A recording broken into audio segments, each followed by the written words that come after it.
with a river running through her name. Colorado River blood, yet she grew up out of range.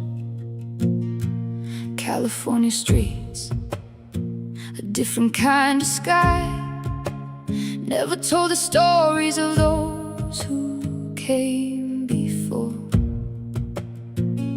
She'd asked who she was, met with a quiet pause, half a stranger to her own lands.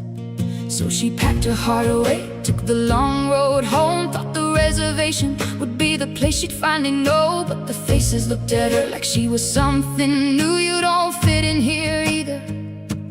What was she supposed to do? Cynthia, where do I belong? Not in California, not in the land my blood belongs to. Native blood runs in my veins, but the fight is long and hard.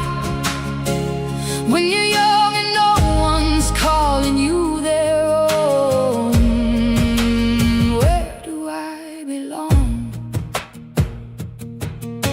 When no one claims you, you go and claim yourself. A girl reaching out for her people, takes whatever hand she can.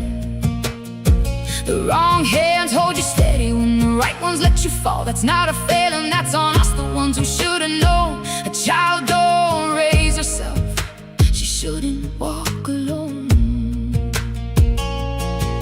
So she packed her heart away, took the long road home, thought the reservation would be the place she'd finally know. But the faces looked at her like she was something new. You don't fit in here either.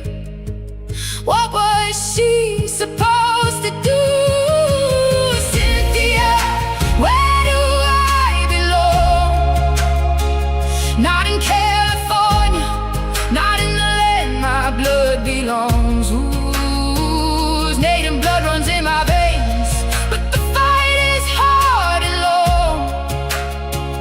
When you're young and no one's calling you their own, where do I belong? But the story doesn't end with the girl still searching. She was taken by those who never cared, who never will. Her life was lost the moment no one claimed her as their own. Her family filed the report, but no one brought her home. What are we doing to our people, letting daughters slip away? Every single one we lose is one too many. Say her name, Cynthia. Welcome our young, welcome our old. They are the tribe, whether the story's been told or not. Even if they weren't raised here, the land still knows. It calls them home. It always calls them home. Who are we to turn a child away and tell her she doesn't belong on the day she finally finds the courage to come back? We can't get her back now, but we can save the next. Cynthia, where did you belong? Not in California, not in the land where your blood belongs. Whose native blood was in your veins, and we let you fight too long. Now we're left with only her name and a song. Where did you belong? You belonged here, you belonged here, you belonged here all along. The river doesn't ask where you've been, it just keeps calling you home. We stand strong together, we stand strong together. Say her name, remember Cynthia.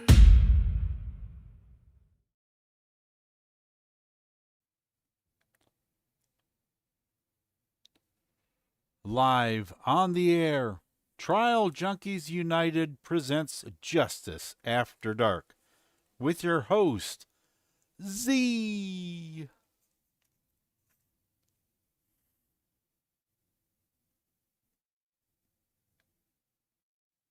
We have Simi and Fala and Southern Gals already join us. Hear our voices. MMIP is with us. Let's see. Don't know if I'm missing anybody. Any lurkers out there that are just kind of hanging out watching? Jump in and say hi, even if it's your first time. We don't bite, I promise. But greetings to my trial junkies, my truth seekers, and my justice warrior. I'm Z, your storyteller in the wilderness of injustice. With my rider, Doc, riding shotgun as we navigate the dark corners where the predators hunt and the system looks away. Every case we cover, it's a real person. It's not a headline. And if we don't tell the real stories, the hard ones, the ones the system would rather bury, nothing will ever change. Every killer and every predator depends on your silence. We don't give it to them. And that's why we're here. Tonight, we shine a light on the story they'd rather leave buried. So buckle up. The road ahead's going to get rough as we walk you through another chapter of this thing we call justice. Doc, are you ready to ride with us tonight? Riding strong. Okay. And hey, Josh, thanks for joining us.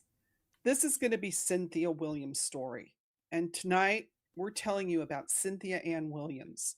Cynthia was of the Mojave Native nation, and the reservation is in Colorado River Indian country. But she was born in California. Wasn't she born in California, Ray?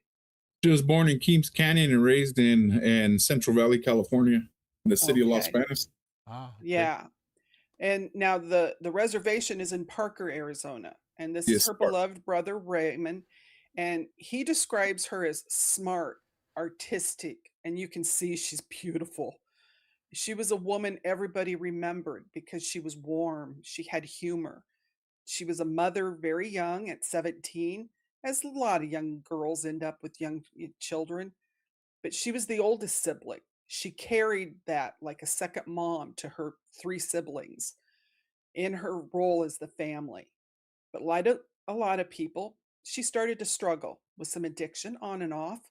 But her family will tell you that that struggle never once made them love her less because she counted, she mattered. And that doesn't mean she should have been less protected. But on March 7th, 2016, she called her family up and asked for a ride, but then told them, hey, I already got one, don't worry. And that was the last time anyone heard from her. And then they found out that she had been killed. And we're going to talk about this with her brother. And the two people that actually killed her, Sharon Marie Clark and Jeffrey Scott Williams, which will be the only time we say their names because they're scum, they were sentenced to 25-year sentences and then 5 years probation. Got a plea agreement. Should have been more if you ask me, but they never do ask my input. They should.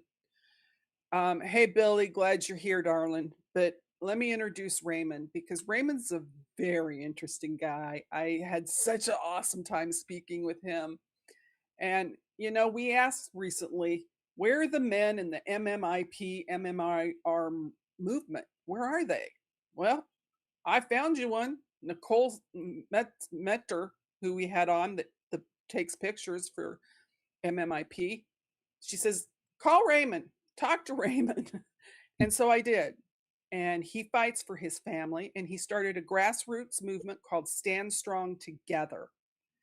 And so they stand up, and not only for the MMIP, but also for the drug issues, the violence, the human trafficking, and the bullying.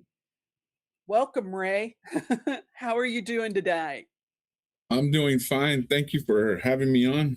It's an honor. Oh, it is our privilege to spotlight your family and your sister. Patriotism, glad you joined us too. But to start out, why don't you tell us personally your fondest memory of Cynthia? My fondest memory. It was one night, and it was right before Christmas. We grew up poor, And so we lived in the low income housing projects in Los Banos on the west side. And mom was on welfare, and she used to work in the bar under the table, you know, just to pull ends meet. And every time they had bingo, she would sneak out and go and test her luck, and she never really had much luck. And she'd always come home because she was 1 or 2 numbers away from winning. And so she'll come home with these stories like, I was just there. And well, she used to leave us, and Cindy used to watch us. And we had a phone, and my sister Cindy, she would unplug it and take it in the room with her so we couldn't call my mom because we were under her law now. And and so but she wasn't mean to us or nothing like that. Yep. She just wanted it to be us. And one of my fondest memories was when my mom came home one night. She walked in the door, and she had fistfuls of $20 bills, and she sat down and she threw them in the air, and she was like, we're rich. She won like 3 games back to back to back. So she came home with like $750, and this was back in the like the ending of the 80s. So it was a lot of money. Back when $750 meant $750. Yeah, and so Cindy always was into makeup. She was always fixing herself up. And that night before my mom came back, her and my little baby sister Lisa were playing dress up. And so she fixed Lisa's hair up and put makeup on her. And my little sister looked like a mini version of my mom, because my mom was beautiful. My sister Cindy was beautiful. And, you know, people used to make jokes and say that they were twins. And because my mom had that exotic native look also. And so Cindy was fixing Lisa up, and my mom came home. Usually she would go somewhere and have a drink and come home, but this time she came straight home from bingo, and Cindy was fixing Lisa's hair. And so when my mom walked in the door and gave us the good news and was throwing money in the air, Lisa was already dressed up. Cindy was dressed up because they were, you know, doing girl things and putting makeup on. And so my mom, to celebrate, she sent us we ran over to Circle K to get a disposable camera and to go get her. I don't know if you remember back then in the 80s in Circle K, they used to sell stockings like in an egg. And so yeah. And so me, Cindy, Lisa, and my sister Cheryl, we all ran to Circle K. You know, we have money, so we're eating popcorn, soda, and we got my mom's stockings because she wanted to get dressed up and go out. So we came home, and we came home with the disposable camera, and we took pictures at night, and that was like man, one of your treasured memories. Yeah. Definitely one of the good times. Yeah. And that, you know, when we lose someone we love like this, those are the things we can look back on, that we remember those times. That was the night. The picture you're showing right now. That was the night? Yeah. Yeah. Well, you know, Cindy was beautiful, and your mom worked hard. You know, she was trying to do everything she could for her children. Yes. But, you know, like you said, for Cindy, it was kind of tough because you guys weren't raised on the reservation. And so you had to face some tough times because you were native. So in Central California, you weren't looked upon as part of that group, you know. And so it was hard for Cindy to find her identity, you know. And I think we have a lot of Native brothers and sisters that go out there and have a hard time when they haven't been raised on the reservation, finding out who they truly are and what it means. And so eventually your mom decides to take you kids back to the reservation, right? Yes. But at that time, Cindy already had a boyfriend. And had she already had her baby? No, she was pregnant. She was pregnant. She wanted to stay because of the boyfriend. Yes. So you guys go to the reservation. She stays behind. That was that an adjustment for you too, Raymond, when you got to the Yes. reservation? Yes, because when we got to the reservation, it was a totally different world. The reservation didn't have gangs because the projects we were raised in, it's just square miles of housing projects in all directions. And it became gang infested. And, the gang culture, the girls dress different, they look different, the guys, act different. It's just it's a whole different world. And when we moved to the reservation, it was hard to adjust to, because on the reservation they didn't have gangs, they had families, they had family wars. And one of the other things is, when we're growing up in California, we grew up with all around mostly field workers. So most of our neighbors were Mexican field workers, and they weren't steady neighbors. They just come and go, come and go, come and go, come and go. And we watched family after family move and then try to get out of the projects. They would move out, move the Fireball, move the Merced, and then maybe a year later they'd move back. And so where we lived at was basically where everybody's backup plan, and everybody was trying to get out of there. But that was our permanent residence. And so going from that to the projects, or to the reservation, one of the things that shocked me was I think I was barely turning 13 at the time, and the 13 and 14-year-olds Mojaves here in Parker are huge. They're the size of full-grown men, and that was scary, because I come from a world of, we're all, I want to say, small. And then when I come to the reservation, it's like coming to a land of giants. And like I said, they don't have gang wars, they have family wars. So when you get here, you have like the Scotts, you have the Yazzies, you have the Carters, and it's not like California where you know what I mean? Like you make a friend here, a friend there, a friend there. It's like you wander into families, and then unknowingly I try to go to another family, and they're more or less like, who's your family? And my family was known as burrito sellers, and they make burritos and they would sell them. So they'd be like, go get me a burrito. And so you're judged by what family you come from.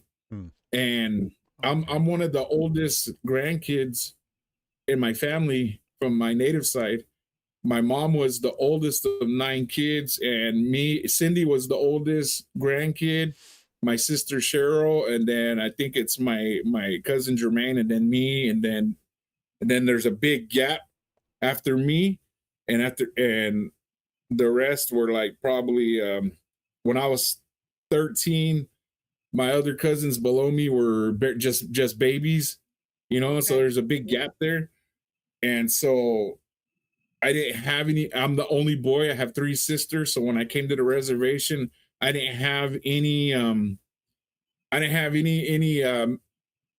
Male cousins to run around with like the other families did. So I basically had to linger around other families, and it was hard, because when I grew up in Central California, I was made fun of for being native, for being Indian.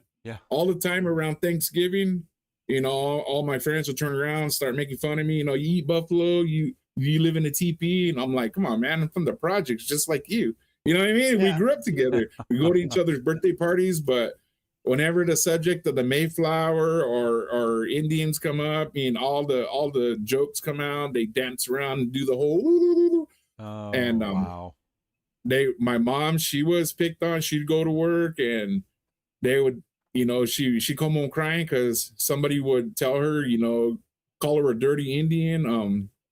My grandpa, when he would come down, he got beat by the police. I'm not sure why, but my mom tells me because he was Native. My sister Cindy, and this is a hard part that she always dealt with is she's beautiful and she liked to wear makeup just like every other girl in the projects. So when the Hispanic girls wear makeup, the mini skirts, because it was the Chola era, and when they would get dressed up and wear the mini skirts, the black shoes, the white face with the black lip liner, bangs up to here, they were beautiful, they were stunning. But when my sister did it, she was a whore, she was a slut. So we were treated different, and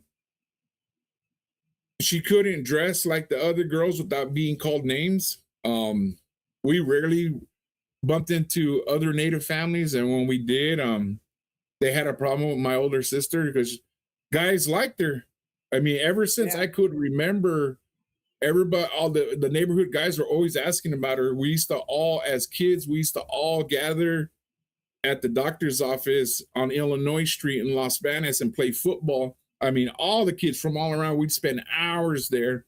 And I couldn't count or even begin to remember how many of these guys would always be asking about my sister, she have a boyfriend, what grade is she in, what color does she like, just what does she watch, what kind of movies does she like, what games does she play, just all kinds of little kid stuff, So that would get the girls jealous because she was attention because she was so pretty. Yes, very much. Oh, and Ronald Merton, Nicole's husband, said, "We're here with you, Raymond." All right. So, Love you, brother. I would imagine she's with him too, Yeah. And my mom would worry all the time. She would wake up and her makeup would be gone. She'd always tell me, she'd always bang on the door early in the morning because back then, oh my God, my sister would wake up before we go to school and she'd hold the bathroom hostage for like an hour. Aquanet, her hair had, her hair used to look like a well spout frozen in time. And so she'd be spraying all the Aquanet, and my mom would bang on the door and she's, Cindy, you got my eyeliner? And then she'd be like, no, Mom. Then my mom would, tell me, go in there and see if she's got my eyeliner. So I'd have to go on a recon mission and but she used to worry about my sister. My mom knew because, like I said, there was a lot of field workers where we grew up at, and on Friday nights they got paid every Friday. So every Friday night inside the garages on Illinois Street on Pinion, they would cash their checks and they'd be drinking. You hear the corridos and everything playing, and my sister, we would walk to Circle K and she'd always get the cat calls, the whistle. Everyone always trying to, hey. Everybody always trying to, and my sister at this time was probably like 14, 15. And these are just grown men that were, just constantly relentless on her. And if she even thought about talking to one, rumors would automatically go all over and they spread fast. I mean, we were a close-knit community.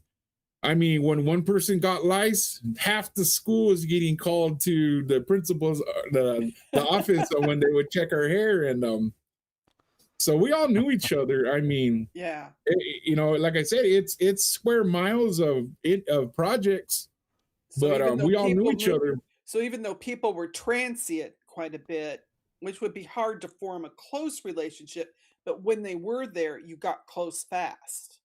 Yeah. Because that's all you guys had, at that time. My mom, she would worry about Cindy, and she knew because they were also relentless on my mom. And I love my mom. She's beautiful. I always brag about her beauty. I mean, I always say that, every little boy in the world thinks his mom's the beautifulest, and I still feel that way about her. You know, God rest her soul.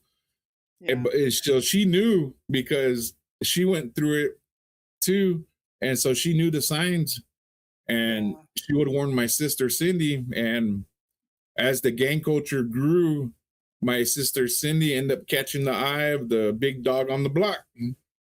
And that's, you know, that was all of our idol, the one of the toughest, and that's who we all, you know, idolized. So when she got, his name was Robert Sir Fox, and he was fearless, and he was somebody that we idolized. And when he caught her eye, you know, it was just a matter of time, and she ended up getting pregnant. And my mom was always on her. Where you been? This, you know, she knew the signs, and she was always on her. And finally, my sister, she passed out at a continuation school.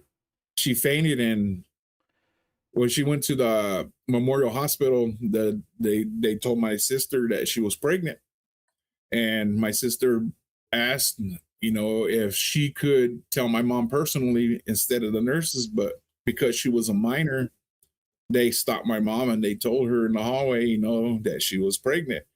Mom, she lost it. She got mad. She felt betrayed, and she basically chased my sister around the room. And she ended up telling the hospital workers and the social workers, you better do something with her because she's not coming home with me.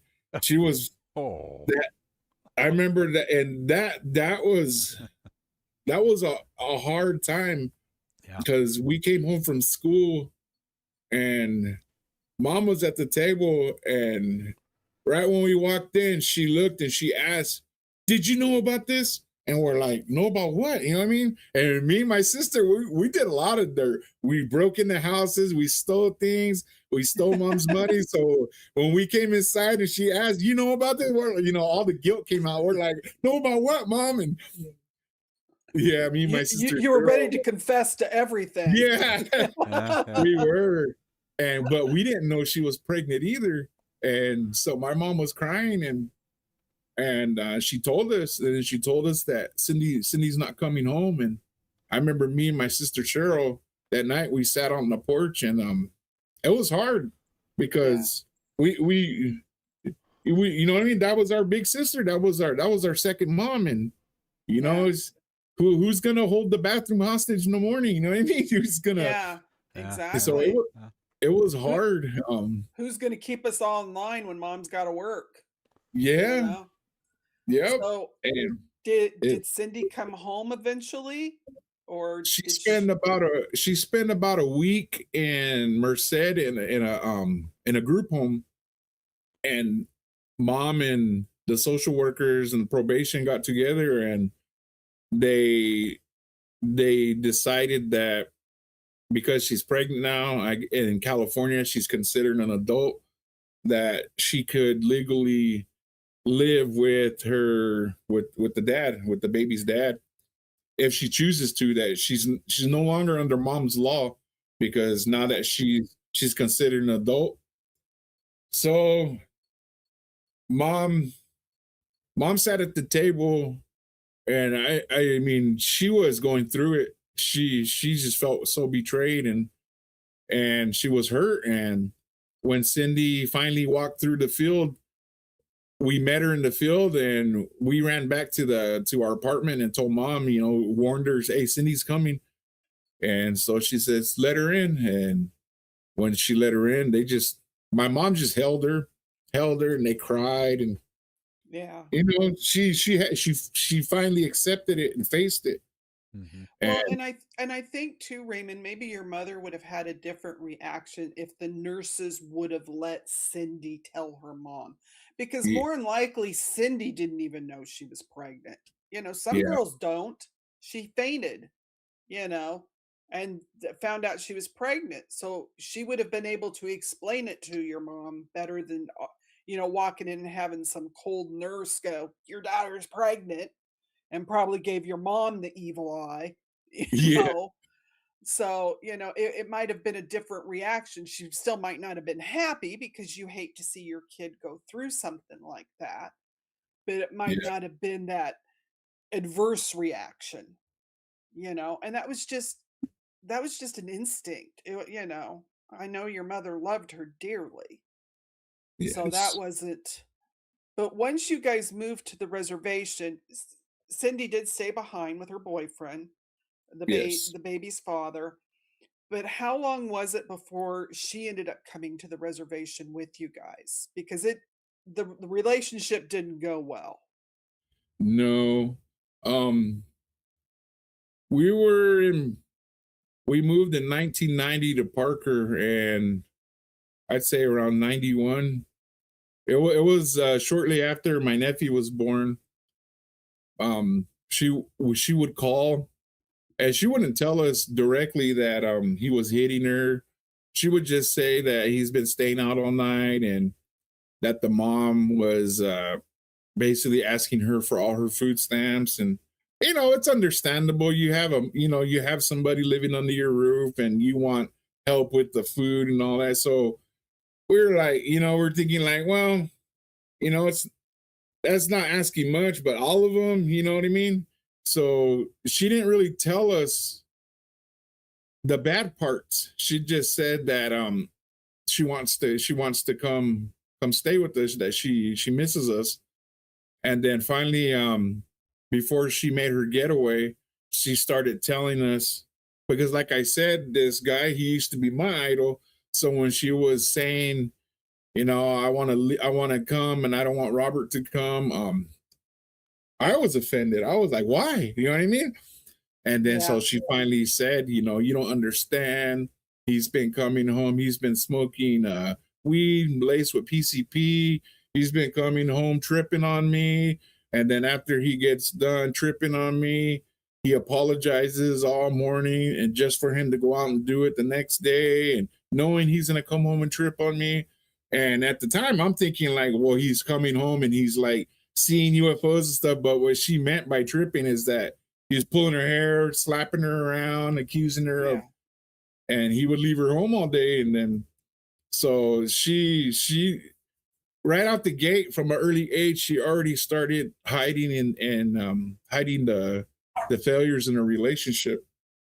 And Because she thought, as a woman, she thought that was what she was supposed to do. yeah, You just put up with it. You don't I say don't. anything.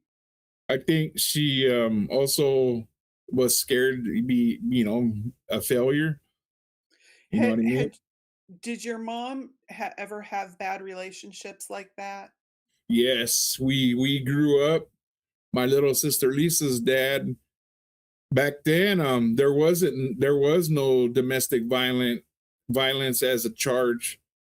We my little sister's dad would be slapping my mom around and keeping her away from the front door, and and we would be crying, and my sister Cheryl, she would jump out the window and run to the neighbors and call the police. Well, my little sister's dad, he would sit on the armrest of the chair while the police were banging on the door, and he wouldn't let us answer it. And the police could hear us crying inside. He knew they would just shine the lights through the window, and they stayed there 45 minutes, an hour, but he didn't have to open the door. Yeah. And even if he did, all they were gonna do was just drive him across town and drop him off somewhere. Um, we used to see wife beatings all the time. We'd be playing across the street in the park or in the dirt field, and one of the neighbors' wives would be screaming. The husband's drunk, dishes are breaking, the husband's sloppy drunk, and he's trying to leave, and the wife will be holding on, and the other women that were neighbors, they would come with buckets of water. They'll be dumping it on him. He'd be all bloody, have her blood all over his slingshot, and the police will get there. Her nose would be all busted up, and she'll be saying, no, no, no. She didn't want him locked up because he's the one making the money. Yeah. And the police wouldn't do nothing. They would they would either take him across town to his brother's house for him to go to sleep, but he wouldn't go to jail. And Yeah. it seemed like nobody got arrested for it back then. And I'm not sure exactly what point in time domestic violence actually became a charge, but we grew up with that, with that helpless feeling. Yeah. The cops banging on the door, and So that was something that Cindy had seen, and yes, you put up with it. So, which we see sadly in families. So she thought she was doing what was right. Let's see. Tiffany says, "Hi, brother Raymond." what's going on, Tiff? Sleuthy says, "What a handsome gentleman." His beautiful wife Johnny's in the room with him. Just saying. She's watching. She's smiling big over there. But so that was something she had seen. So as of course, as a child, you're going to parrot that relationship. Well, this is how it goes. This is what I have to put up with. But she finally broke away and came to the reservation. Yes. But that didn't go well either, did it? No. By that time, me and my second oldest sister Cheryl, we had become runaways, and we were running around trying to find ourselves. It was hard for us to adapt to the reservation. It was just a totally different world. The school, we felt like aliens. It was hard. I mean, we came from a gang culture, and to get here, like when I lived in Los Banos, I was called Indian. And when I moved to the reservation, the natives in the housing projects call me wetback. So it's like, damn if I do, damn if I, you know what I mean? It's I had, you couldn't win. And so, and then when I went to school, I was called a wannabe because of the way I dressed, and because there was no gang members in this school. They had cowboys, they had people dressing with Bob Marley stuff and everything, headbangers, things I'd never seen before. The only time we've seen people dressing up like cowboys was on Halloween. I mean, they just, they didn't exist in Los Banos, and and it's strange too because Los Banos is basically like a little cow town. It's fields and farms everywhere, but I've never seen a cowboy before. But they were here in Parker, and it was rough. I mean, I didn't understand it. And the only language that I spoke that everyone would agree on, that we all, seen eye to eye on, was being no good. You know what I mean? Breaking the law, I guess, or being disobedient. And so it was hard for Cindy to fit in when she came back, because here she was coming to the reservation for the first time. And at first she did do okay, right? She went to school and she found some good friends and was doing well. And what you said, she always wanted to be a nurse. That was her goal. When she came, she was a teen mom. She was always a straight A student, and I think that's why she got away with so much with my mom, was that she'd always bring mom home A's and everything. So she was able to wear the makeup and the clothes that she wanted because there was no signs of her being naughty or anything like that. She had the straight A's despite all the things she was going through. So when she came to the reservation, she enrolled into high school and she met some positive friends, and she always, since she was a little girl, wanted to be a nurse. I don't know if it's because we grew up, right behind the hospital, but she always wanted to be a nurse. And she was really, really intelligent. And she got into high school, and she had positive friends. And when they would come to visit, they would come to the house to get her. They would do what girls do. They would joke around, laugh, they'd go to the river, they would play games and everything. And, she was really happy, but she had a kid and none of her friends did. So even going out to the movies or just going out cruising, it involved my sister planning. She had to have a babysitter. And if not, she had to take the baby. And if she took the baby, she had to prepare the diaper bag, make sure she had this and that. And, and at first her friends would be like, bring the baby. And they would take turns holding the baby. But it became too much. And her staying in school, it became a chore. And me and my sister Cheryl, we were no help because we were running around drinking and everything. So we weren't responsible enough to help her out in the babysitting and all that stuff. But we did when we could. But she eventually she had to drop back out of high school. And she said when she gets her 18 money and she gets a daycare and gets to put my nephew in daycare, that she's gonna go back and get her diploma. And she had time to, but every month that went by, it's like her dream of becoming a nurse started, drifting farther and farther. Away.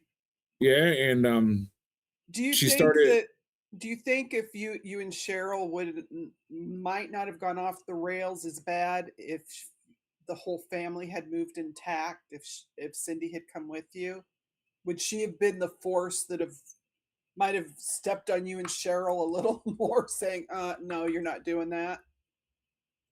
She would have definitely voiced her opinion and tried to, but we're naughty kids, you know what I mean? So. So I don't know if it would have did much. Yeah. But she tried, and she had a hard time transitioning over. And then the same things that were happening in Las Vegas started happening on the reservation. She would go to the store to go get baby milk, and one of the cashiers, she would catch their eye and they would ask around town, and then they'd end up knocking on the door and be like, "Hey, can I talk to your sister?" And you know what I mean? So, and then this guy would have a girlfriend or has somebody that has a crush on him, and there goes the rumors. And it started again. And girls can be more vicious than even guys when they start fighting. I mean, when you got a cat fight, that gets ugly.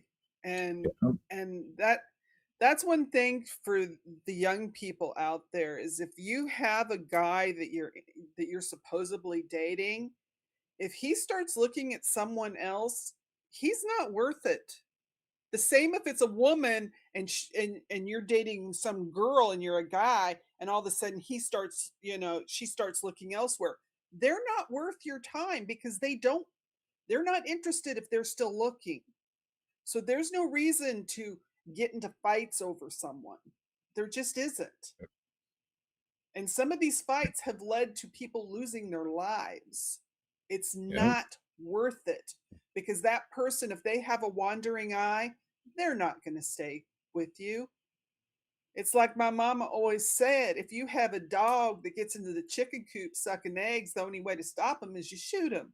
But we don't do that here. We don't shoot people, but it's the same thing, because she said that's what you do with the guy that cheats. If he cheats once, he's going to keep cheating.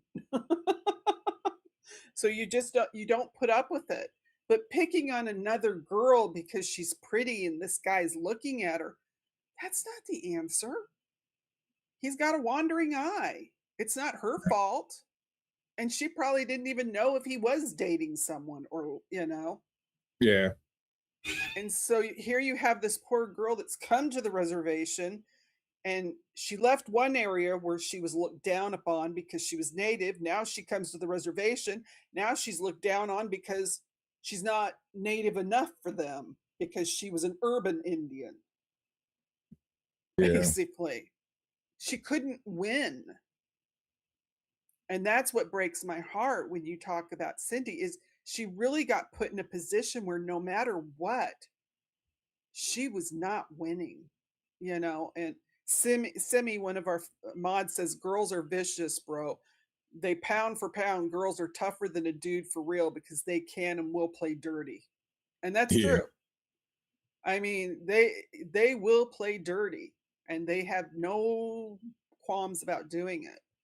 And so for Cindy, what ended up happening was she started with the bad friends, right? Yes. That's Yeah. when the bad element came in. Yeah. Hanging around the projects, like I said, all her positive friends, you know, they stuck with their schooling, you know, graduating and everything. And she started, you know, just hanging around the house more and more. She had to drop out of school, and, you know, and at that time, it was just alcohol and weed that was everybody was doing. And, you know, you get occasional pill poppers, or, you know, people robo-fry or huff rubber cement and stuff like that. And but everybody, we would all do it as a group. We would all pitch in money, go get a case of beer or something like that. And my sister, she would buy beer, and we'd all go to the house and stuff. But then, you know, we're teenagers, we want to go wander, so we take off and leave her. She couldn't go because she had to stay at the house with my nephew, and it happened so fast. She ended up getting involved in some local girls, and like I said, the family here, they stick together.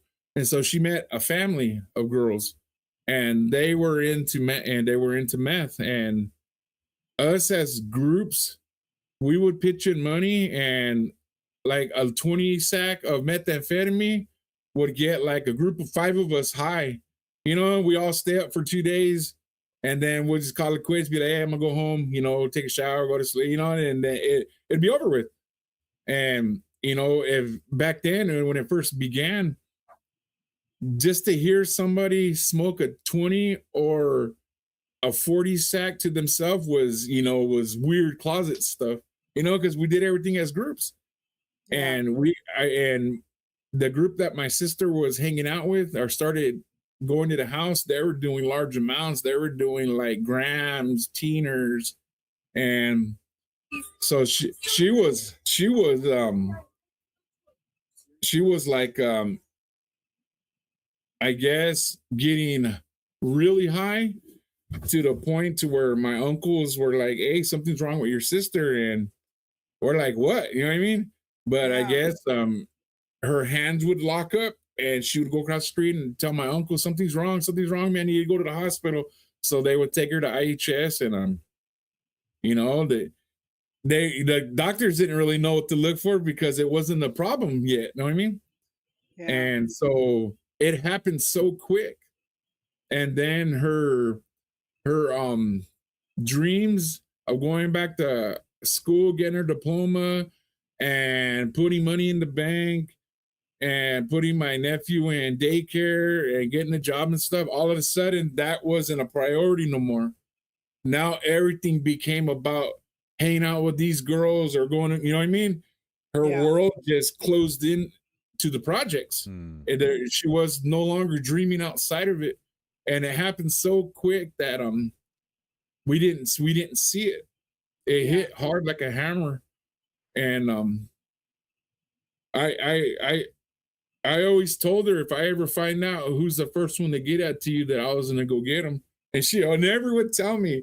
She didn't tell me until she was like maybe 35, and she's like, you remember when you used to say that you ever find out who gave it to me? And she goes, I'll tell you right now. And I was like, you know what I mean? Yeah. But so that's where she started. That's when she started down kind of the bad path. Yeah. And then she had some up and down years where she did good. Yeah, she met a guy, like a bunch of people pitched the whole relationship thing to her. She went on a couple of dates here and there, but it was never nothing serious. And she finally met this guy. His name is Jaime Ramos, and he had a job, He had a lowrider car, and he had that, I guess, that Stilo from California that we're used to. And so, he won her over, and he had money, so he used to bring her gifts. He used to go get her food, and when he would go to work, he would leave her the keys to his. He had like a Regal, a lowrider Regal. It was maroon with the system and everything, and he would leave that for her to ride around. So now she's all riding around in a Regal and a lowrider, and with my nephew, in there, and this guy is giving her money for her and her kid, and you know what I mean? So he was spoiling her, and that's what we were always used to. We were always used to guys, coming at, with their best, this is the fattest pig I have, you know what I mean? And she was happy. She was happy. She got pregnant with my niece, Elizabeth, and she was happy. Once again, she got a fire lit under her. This guy brought the best out in her. She wanted to be a mom. She started talking about the things she wanted to do. She started taking up cooking and everything, and she was really into doing laundry, cooking, and being a housewife, going out shopping, doing chores. My mom never knew how to drive, so we never had a car growing up. You know what I mean? So when Cindy had the car, she would take us to Havasu and everything, and she was just like bonding. So she wouldn't even pick me up, and we just go down to the river, and she'd be like, "You want a beer?" She'd buy me a beer, and she wouldn't be drinking because she didn't want, she wanted to honor her boyfriend at the time, and so she'd buy me a 40. I'd sit down there drinking, and we just listen to music and stuff, and she'd be like, "Where else do you want to go?" You know what I mean? She was just like, "Hey, we got a car, let's go do it." She's a big sister. And she was also not only a big sister, she was also a good friend. And she ended up getting pregnant again with my nephew Benji. But by the time she got pregnant again, I ended up I got locked up till I was 18. And so I missed out on like a year and a half, or a little bit over a year of being home.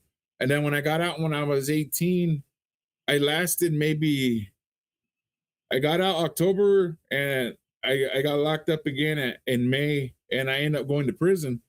And when I got out of prison, she had given birth to her third kid, which was Benji. And then she was telling me that their relationship got rocky, that it became abusive, that he was accusing her of being with other people. And I know my sister. I know her, and a lot of the people that would go to the house were my friends. And we were such good friends that like my friend Gumbo, he would stay at the house because he lived 15 miles in the valley. And when he would come up, he would stay at the house for like two weeks, a month at a time. And sometimes I'd be in jail or I wouldn't even be there. And he was he was such a family member that my mom would just tell him, go lay in Raymond's room. So he'd stay at the house like that. So her boyfriend didn't understand that. And so he would accuse her, of being with, there's guys at the house. And she's like, yeah. So it wasn't unusual for her. And it got to the point to where she had to start lying to him. When he asked if there are guys at the house, she'd be like, no. But there would be my friends there. But she was trying to calm him. So he would drive around, he would park outside the gates, and he would see my friends coming in and out. And, his mind took off. And my sister Cindy, she liked to joke around a lot. She liked to laugh. She liked to tell goofy stories. I mean, she was goofy in a big sense. And a lot of guys fell in love with her because of her personality. She liked to laugh. She, you know what I mean? She just liked to have a good time. She liked to sit there and just to sit there, do nothing, watch a movie and just laugh around. I mean, to her it was, and the same thing, the same quality that these guys fell in love with her with is became the same thing that they hated her for. They didn't want her laughing with other guys. They didn't want her smiling. They didn't want her putting on makeup. They didn't want her dressing a certain way. And all the things that they fell in love with her, all of a sudden they wanted to bottle it up. It's like, you know, and she would do it for a while, and then it wasn't enough for them. They just keep on, you know what I mean? Insecurity would set in, and she would get tired of it. We'd be at home watching TV, and she would pop up, and she'd walk in with her clothes saying, you don't know what he said, and she'd bring the stuff in, and she'd be at home, and we'd tell her, hey, let's walk up to town, let's go get some beer. And she goes, no, she goes, I don't want him to see me. He's gonna think this and that. I'm just gonna stay here. All right, so we'll go get the beer. So we leave and come back, because she knew that even though they were separated at the time, that if she went out and was caught walking with us, going somewhere, that she knew she was gonna hear it later. So she would just stay home, and she would sit there, and sure enough, they were separated, but he still came by and asked, hey, you need the car? You know what I mean? So, you know, it was like the separation, but still trying to control her. Yeah. And that Josh says possessive men. Yeah. Simi, one of the mods, says, Raymond, you're a wonderful storyteller. Thank you. They're enjoying listening to your reminiscence of Cindy. Yeah. It was. But she ended up leaving that guy, right? Yes. I got out, and she was telling me all about it, and I asked her, I was like, you want me to go beat him up? And she's like, no, don't do nothing. She's like, I need the car. You know what I mean? But she wasn't doing it being materialistic. That was just her way of like, no, I still love him. You know what I mean? But she just said, I need the car. She also didn't want her little brother to get in trouble anymore. Yeah, you know, and keep you out of trouble. Yeah. You know? And so, but she eventually did go get her GED, didn't she? She got her GED. Me and her went and got it together.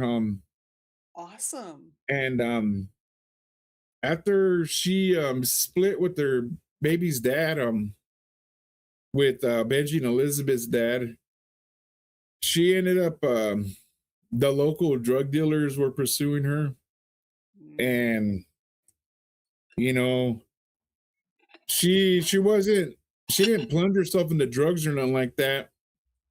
She still try to be straight, right? But you know, it's just the project living, the reservation, it gets too much, and you know, it's like dreams and everything were shut out, and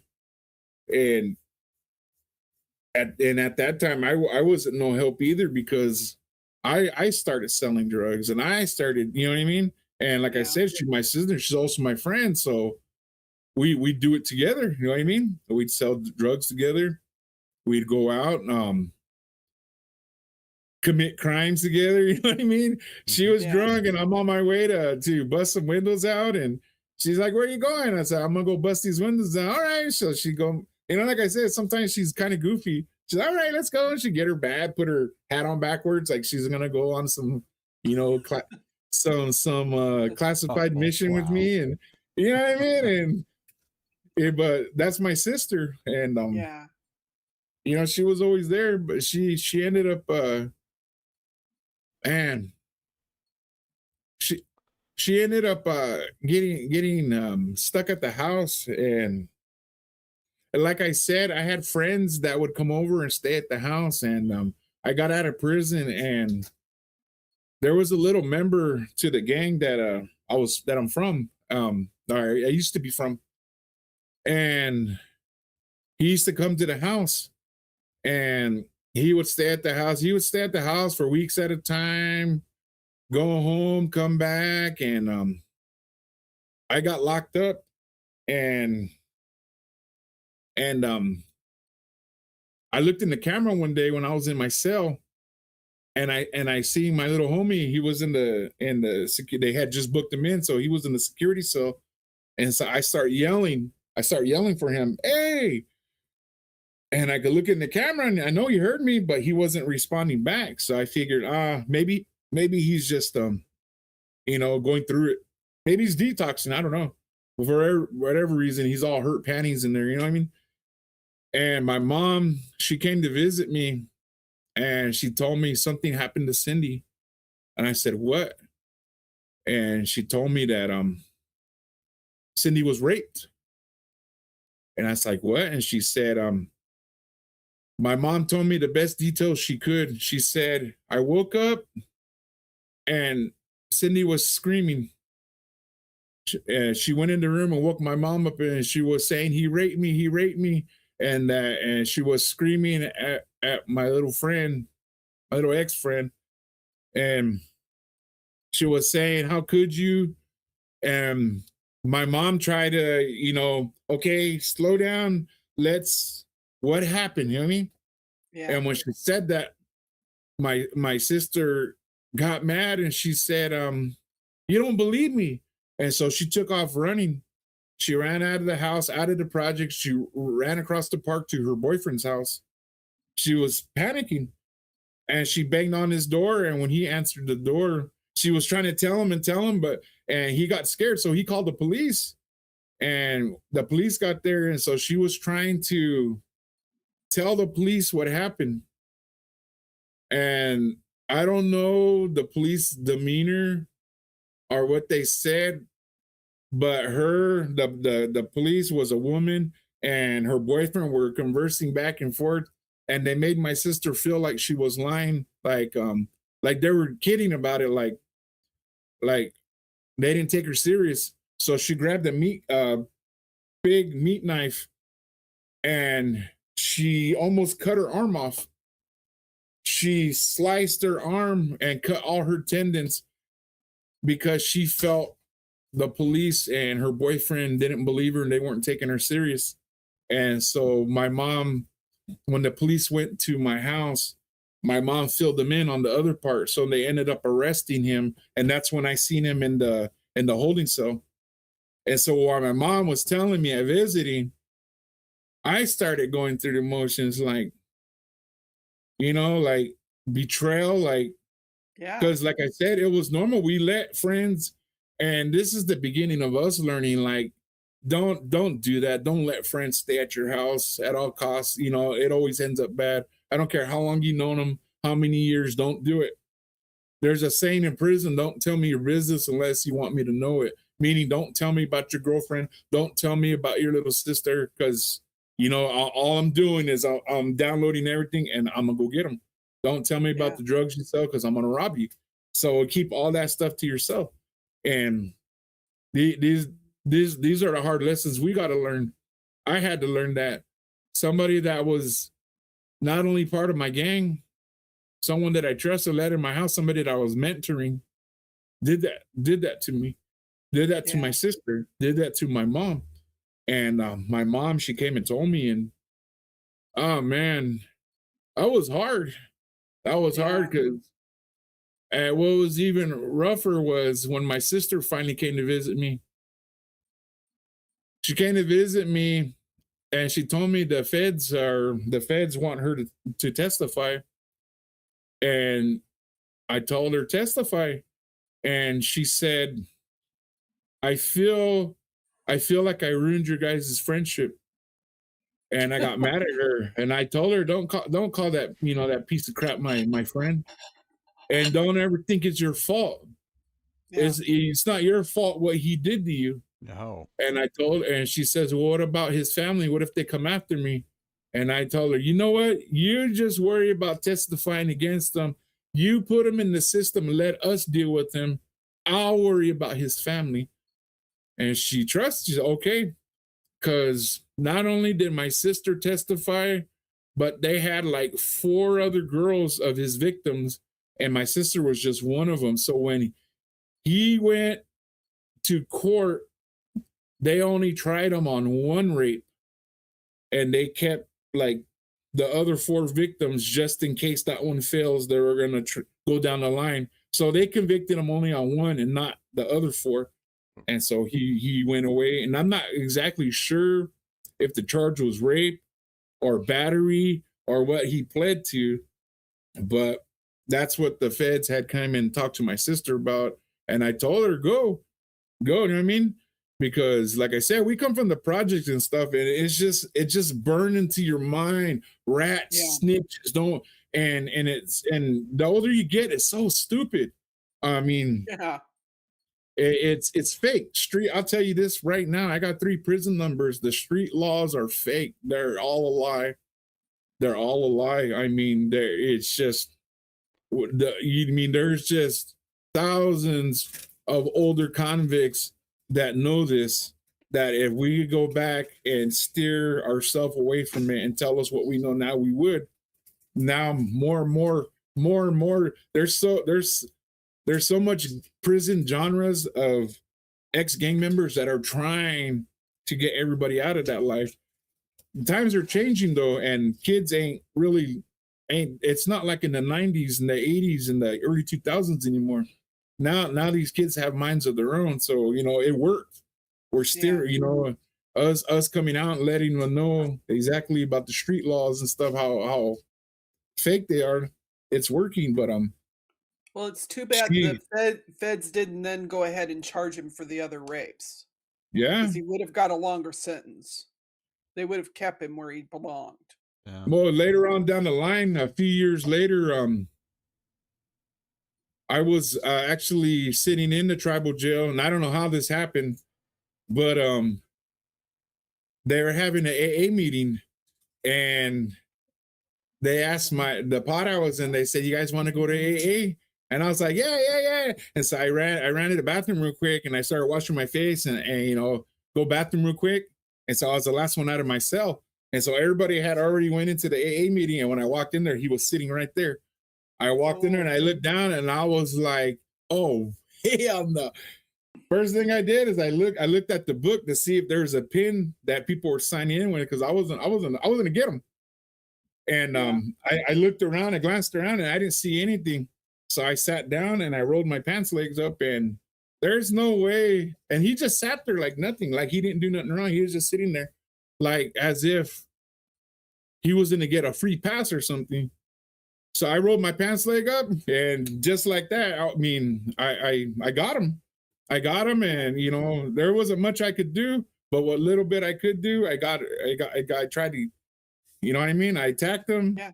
The AA workers, they jumped on me real quick. They separated us, and when the COs came running in, and they tried to write me up and ask me, why I did this and that, and I told them straight out, you know what I mean?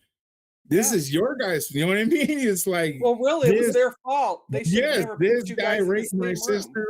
Yeah, and you know what I mean? I could sit here and turn around and say, you guys set me up. You know what I mean? Yeah. And so I ended up getting them later down the line, but it doesn't take back what he did to my sister, you know what I mean? No. And after that, after she cut her hand, she was supposed to go to physical therapy. And now when I look back at it, because hindsight's 2020, she fell into depression. She skipped physical therapy because she was supposed to learn how to make her hand mobile again. And she didn't go to physical therapy. She stopped taking the kids to their checkups. She was so scared to come out of the house that she wouldn't even go renew her welfare. They were constantly threatening her to pull her benefits. To the hospitals were threatening her. I mean, at the time we were getting mad at her, but when you look back at it, she was scared. That you know what I mean? Back then we didn't talk about depression. Yeah, that wasn't something that was talked about. And like you said, now we can look back and it's like, this girl was terrified. Because she was terrified. This wasn't some stranger that broke into her house. This was somebody that she knew, that she trusted, that was almost part of the family. We sat at the table. She went out looking for clothes, washing his clothes, cooked meals for us. Went out and we scrounged money to get beer, drink together, listen to music together. You know what I mean? It's like the whole 9 yards. I mean, the whole so-called brotherhood. You know what I mean? Extended family. Mm-hmm. Yeah. And so you can see how she would have just absolutely collapsed. Oh, Lavender, Josh said, I'm so proud of you going into solidarity together with your sister, even if when it was mischief. He said to get a GED, he says, I love seeing people empowered as I have taught GED classes over the years. So he thinks that's super cool that you guys did that together, Thank you you. know. And yeah, I can't imagine how your sister was feeling. And she probably didn't even, because back then we didn't talk about our feelings. No. So she probably didn't even know how to talk to your mom or you or anybody about what she was going through, you Yeah. know. And so No. that probably led her down a darker path, Yep. you know. And during that time, she wasn't on meds. She became a heavy drinker, and you know, just to have us at the house, like I said, she didn't want to leave the house, and she would go out and buy all the beer, and we drink at the house and everything, and she was the depression hit her hard. I mean, when you look back at it now, it's like she was scared. She was scared of something, and all her by that time it's been years of drugs and alcohol abuse and everything, and I ended up moving out to California, and you know I missed years with her, but we'd always call, write letters, talk. um and then I went to prison in California, and then I got out and I got married, and I got married. I lived in San Jose for a while, and then I moved back to Parker. And when I moved back to Parker, she was still living with my mom, but only this time my mom had a smaller house, because when it was me and all my sisters and my nephew, how the tribes gave us a 4-bedroom house because there was a lot of us. Right. And somewhere in that time, when I had moved back out to California, my sister Cindy filed for her own house, and she tried to get on her feet, and they gave her her own house, but she only had it for like maybe 90 days before she completely abandoned it and went back to my mom's. But by that time, housing had already downsized my mom to a 2-bedroom house, because it was just my mom and my little sister. So now there's a 2-bedroom house, and then my sister moves back in. My sister and my niece and my nephews. So now you got 5 people crammed into a little 2-bedroom house, and now she's got to hide because she can't let housing know that she's staying there because it's a 2-bedroom house. Yeah. And she just lost her other one, so she owes a bill on the other house. And I ended up coming from California with, at the time, my ex-wife and my son, and we end up moving in this 2-bedroom house with my mom. So now they're oh my God, you're really it getting was full. fun. Yeah, it was fun in the beginning. But I started seeing then that the local drug dealer was sending his customers to the house, always asking for my sister, under the disguise of, hey, this guy wants you to come and clean. He wants this. Do you know how to detail cars? And she'd get up and leave. And my mom would get mad because, she left the kids at home. And so now I'm home, and my sister ended up stealing something from this guy. And we woke up one morning, and I looked on the kitchen table, and there was kind of a large amount of drugs on the table. And I knew my sister didn't have the money to pay for that. So I knew what she did. I knew she robbed them. So I woke my mom up, and I told her, hey, I don't know who she robbed, but somebody's gonna come looking for that. You know what I mean? So Yeah. I took it from her. And sure enough, later on that night, people were coming to the house, and they were trying to, like get my sister to come outside and stuff. And I guess they were trying to win favors with the dope dealer. And some of them didn't know she had a brother. So I went out there and I tell them, what the F you want? You know what I mean? And they look at me like, you know what I mean? It's like, don't come down here playing that game. So I finally sent a letter up to this drug dealer and I told him, hey, I have your drugs. You know what I mean? That I'm gonna sell them and I'm gonna send you your money. And after this, I don't want to hear nothing from you. And nobody's gonna touch my sister. You know what I mean? That if Right. somebody comes after me, consider the deal off the table and consider yourself robbed by me. You know what I mean? If you want to pick on somebody, you want someone to pay for it, come after me. Don't come after my sister. You know what I mean? And then I told them, after I sell it, that and give you your money back, if you allow her back at your house and she does it again, that next time I'm gonna go with her to rob you because obviously you like being robbed. You know what I mean? And but this guy was in love with my sister too. So he's like, yeah. And then months later, he comes to the house crying for her. So I just threw my hands up like, you know what I mean? Like, oh man, what the heck's wrong with these guys? Really stupid. Yeah. And so they became like a couple.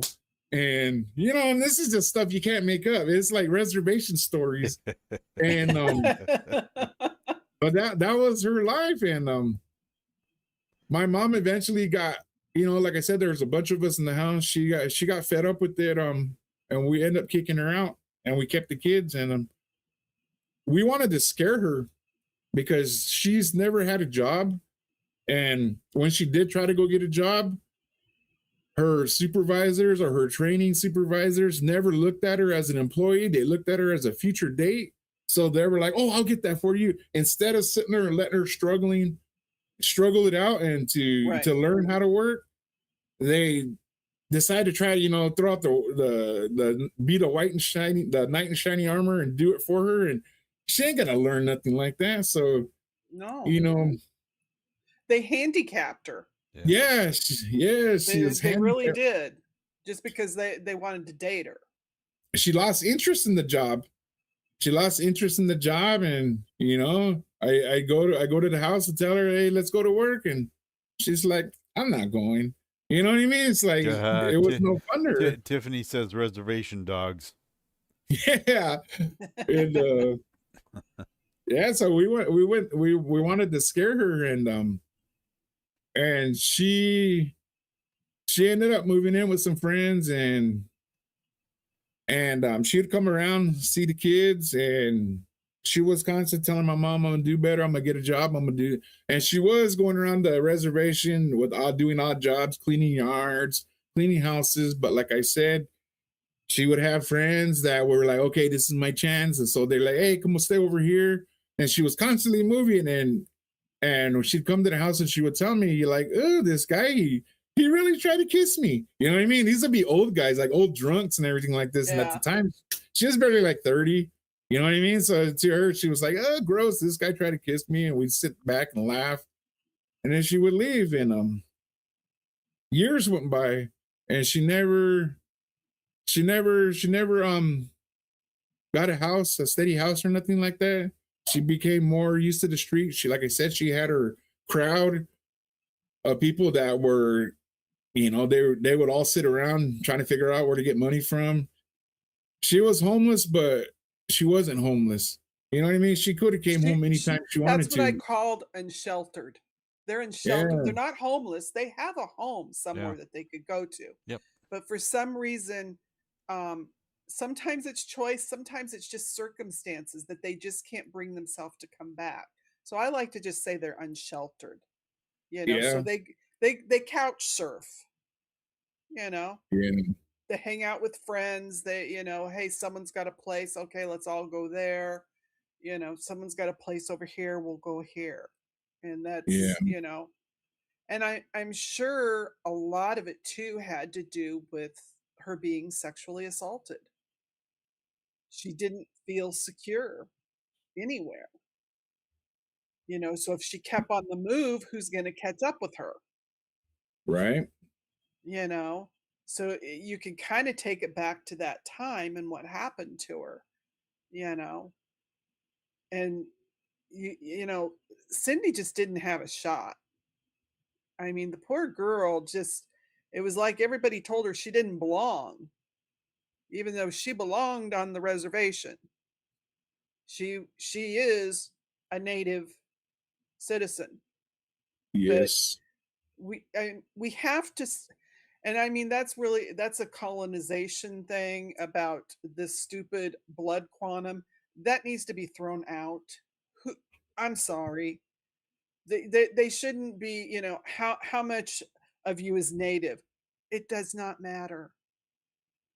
That's just something that the colonists set up to track people. That's all that Yeah. was. That doesn't mean who you are, because the land knows who you are. You know where you belong. And that's Yeah. all that matters.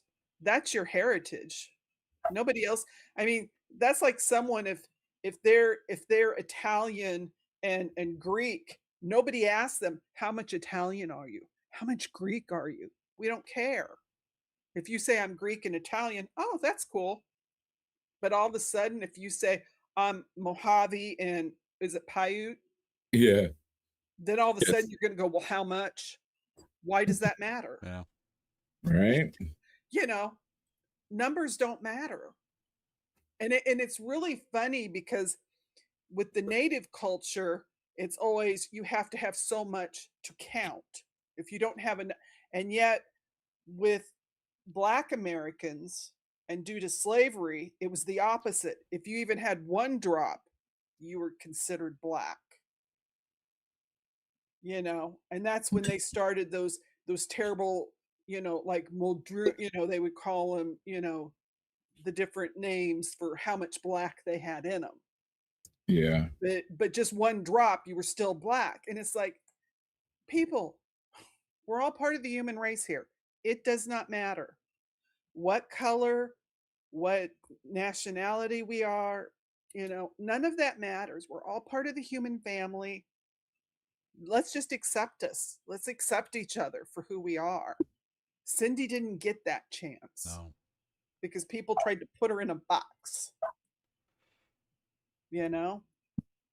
And I think that's a big thing of what we do as a community here is try and talk about we're all part of the human family. Our Native and brothers and sisters count. They matter. Cindy mattered. Just because her lifestyle wasn't what we think is normal because she was unsheltered, Yeah. that has nothing to do with that she shouldn't have been protected, she shouldn't have had justice, that she didn't count. And that's what happened, back in March of 2016 is she eventually trusted the wrong person. Yeah. And because she got picked up at a gas station, right? She had called for a ride, and Yes. then all of a sudden somebody offered to give her a ride. And how soon was it after? Did she call your sister? Yeah. She called my little sister and said she needed a ride from a Circle K upriver, and so my little sister called me, and she's like, I can't go do it right now because at the time my little sister was a probation clerk, and so she can't just up and leave. And and so she called me and asked me if I can go do it. So me and my wife were like, all right, we'll go get her. And then like a couple minutes later, she calls back and says, never mind, she got a ride. And like there was nothing unusual about it because she always has a group of friends or somebody's always Right. there to help her out. She wants a bag of ice. There goes this guy going to go get her a bag of ice, and so she had resources, and so it wasn't unusual. It wasn't nothing to be alarmed about. So they called and said that she found a ride. Never mind. All right. And the next day I went to work, and my little sister called me and told me that there's rumors going around that they found a body in a canal down in the valley, and that she can't get a hold of my sister. And so she asked me if I could do it. So I started trying to call and I couldn't get a hold of her. And there's nothing unusual about it because she was like that, you know. She sometimes she don't want to be found. Go a week without seeing her, and she'll pop up and tell us all these adventures she was on and everything. And because she was an adult, yeah, you know. she was always out there, you know, and she's always doing something. She stayed active. And my little sister, she's I guess she's like everyone's the youngest. She's the one that worries about all of us. She's different than us. She's the one that seen the direction all of us older ones went, and so she was the one that was close to mom. Me and my two older sisters, we were the ones that got the extension cord and the hangers. My little sister got lollipops and, you know, stern talking to. She, you know what I mean? Her mom are always were inseparable. Yeah. They would fight like a couple, but you know what I mean? Yeah. Yeah. So that's my little sister, and she was always worried about all of us. She's always checking on us, always making sure we're okay. And she kept calling me saying, Raymond, I can't find Cindy. Try again. And she would call back a couple hours later and say, Raymond, I'm getting scared. You know, what, you don't think that she's the one that they found? And I said, where did you hear? Who's saying that? And she said that that's what they were talking about at an NA meeting. So I was just like, I don't laugh at my little sister's face, but I was just like, come on, man, it's at an NA meeting. What do tweakers know? You know what I mean? Yeah. And she started sounding more panicked. And when I was at work, my coworkers, their family members started coming in and calling them out of the kitchen and telling, you know, preparing them, telling them like, hey, we can't get a hold of your auntie or your sister. So everybody on the reservation was preparing for it to be their family member. So it was real. There was a real body. This time it wasn't reservation conspiracy talk. They really did find somebody in the canal and nobody knows who it is. And everybody's panicking. So I started seeing the seriousness of it. Right. And my little sister called even more panic. So to put her mind at ease, I told her, okay, when I get off of work, I'm going to go down to the police station and I'm going to put a missing persons report. And so when I got off of work, I went into dispatch, and just judging by the dispatcher's demeanor, you could tell that people were in there all day filing reports, because he kind of had that look like, not another one. You know what I mean? Kind of like I was bothering him. So I walked in there and I kind of like, you know, I don't want to be here either. You know what I mean? So I went and filed it. And then me and the dispatcher were kind of joking back and forth. So I'm walking out and I turned around and I said, oh yeah, by the way, she has a identifying mark on her arm. It's Korean writing that I tattooed on her arm years ago.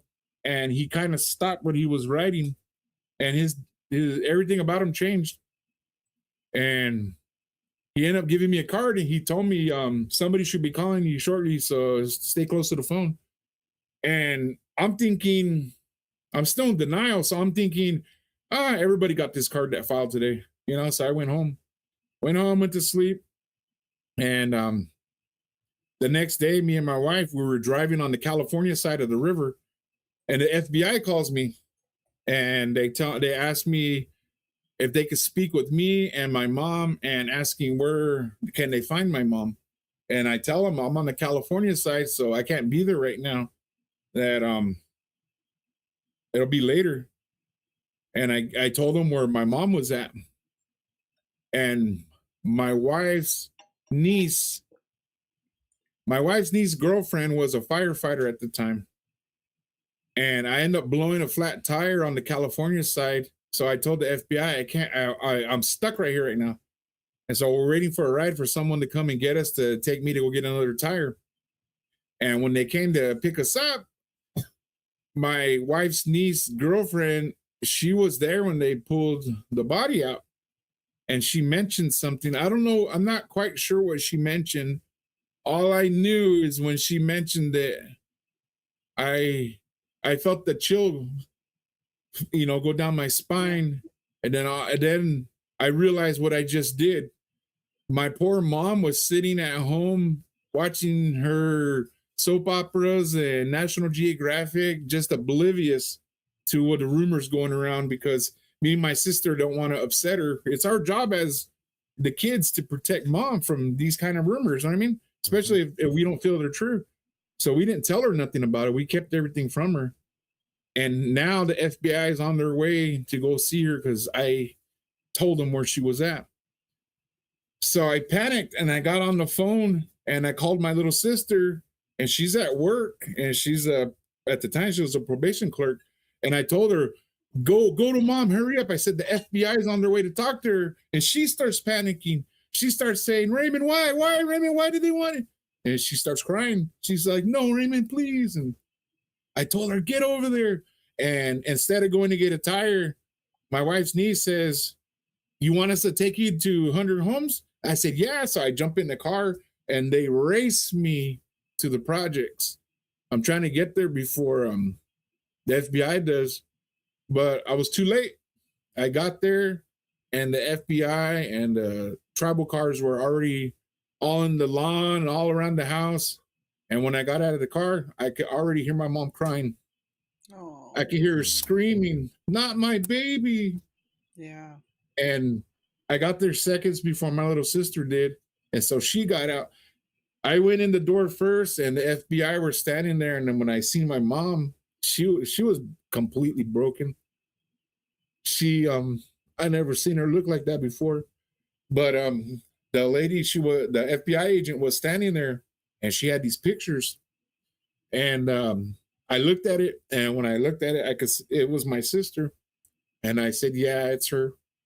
And then my little sister tried to go look at it, and I slapped the picture out of her hand. I said, don't look at it. I said, it's her, because I know my little sister. She's very emotional. And I know that would have haunted her. I didn't let her see it. And the world stopped. Yeah. I'm sure the world stopped. Yeah. Just like that. A couple days ago, you know what I mean? And why didn't we just go up there and get her? It was hard. Because you guys wouldn't have made it in time anyway. No. Because even if you guys would have got there, she probably would have still taken the ride and figured, well, they might come get me, but I'll get home before and they won't have to worry about me. Yeah. You know. It was gonna happen regardless. That day, just hearing my mom cry, my sisters crying, them asking why. I mean, the brother and me, I was mad. I just got out of prison in 2014, and I left my gang. I left the prison gang. I gave my life to Christ, and I wasn't gonna turn back. And this happened in 2016. So I'm a fairly new creation in Christ, and I'm having a hard time navigating these waters myself, because I still have the old me in me. And when this happened, oh man, I wanted so bad to go kicking doors. I mean, I felt anger. Like, I got my guns and I started loading them, and my mom, she came and sat next to me, and I knew that was wrong. Mom wanted a piece. My mom's not a violent woman. And just seeing her sitting next to me, tears coming down her eyes, and her eyeballing the gun I was loading, I can't do that. You know what I mean? I can't do that. I can't go out there and have my mom and them following me like that. You know what I mean? I can't do it. I can't do that to my family. It has to change. That wasn't gonna solve nothing. You know what I mean? And I didn't know what to do.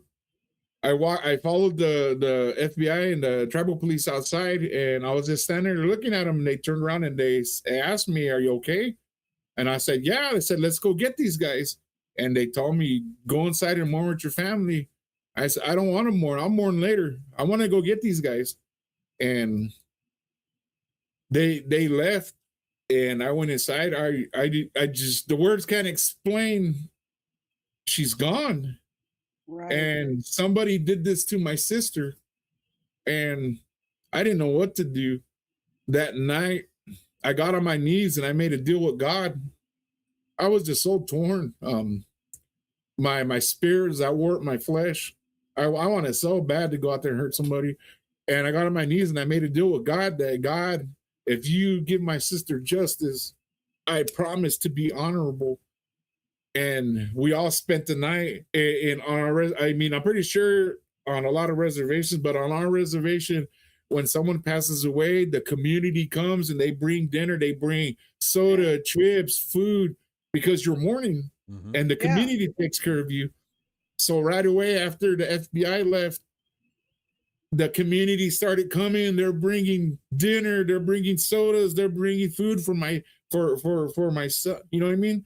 My son, for the kids, and you know what I mean? And it's a beautiful gesture, but all of that was going blind because I'm just, your mind's going, and I didn't know what to do. Well, I didn't know what to do. You hadn't had a chance to come to terms with it. No. And all of a sudden, all these people are just coming in on you, and you're just, I can see where that would be. I got 3 prison numbers. I got 1 in Arizona and 2 in California. I'm an ex-prison gang member, street gang member, ex-drug dealer, ex-drug user. I didn't even begin to know where to start to even ask for help. The same community and reservation that I helped destroy, how do I turn around and ask for help? Who am I? Am I even worthy to ask for help? I didn't know what to do. But I made a deal with God, and I took to social media and I pleaded with everybody. I told everybody, we all grew up with each other. We all partied. We all sat in back of the houses drinking 40s. We all watched each other grow up. Since when do we let somebody come in and do this to one of us? Somebody knows something. And we went to sleep, and the next morning I woke up. I just had this fire in me. I don't know. I've never been in this place before. I've always been a criminal. I don't know how, the first steps of even beginning to look for justice. So I asked my wife, how much money do you got? She says $2,000. I asked my little sister, how much do you have? She says $1,000. Well, I got 2 cars. I can sell each one for $1,000 real quick. That's $5,000. Let's put a reward up, because the first 48, you know what I mean? And so we made our own reward posters, and it said $5,000. And we put my phone number on there for tips. And we went to every bar, every gas station, every store, everywhere, upriver, downriver, all the way to Blythe. And the restaurants I went in there, I asked the manager if I could speak with them. And I said, this is my sister. They pulled her body out of the canal. And you think by me talking about something so horrible in front of his customers that he would be like, let's go over here and talk. But he let me talk. And the more I talk and explained to him, customers got up and they surrounded and they were listening. And the managers didn't stop me. And the people, the community was like, we hope you catch them before the police do. You know what I mean? Yeah. Everywhere we went, people wanted to hear this. But on the opposite side of the coin, the police were telling us, don't say nothing.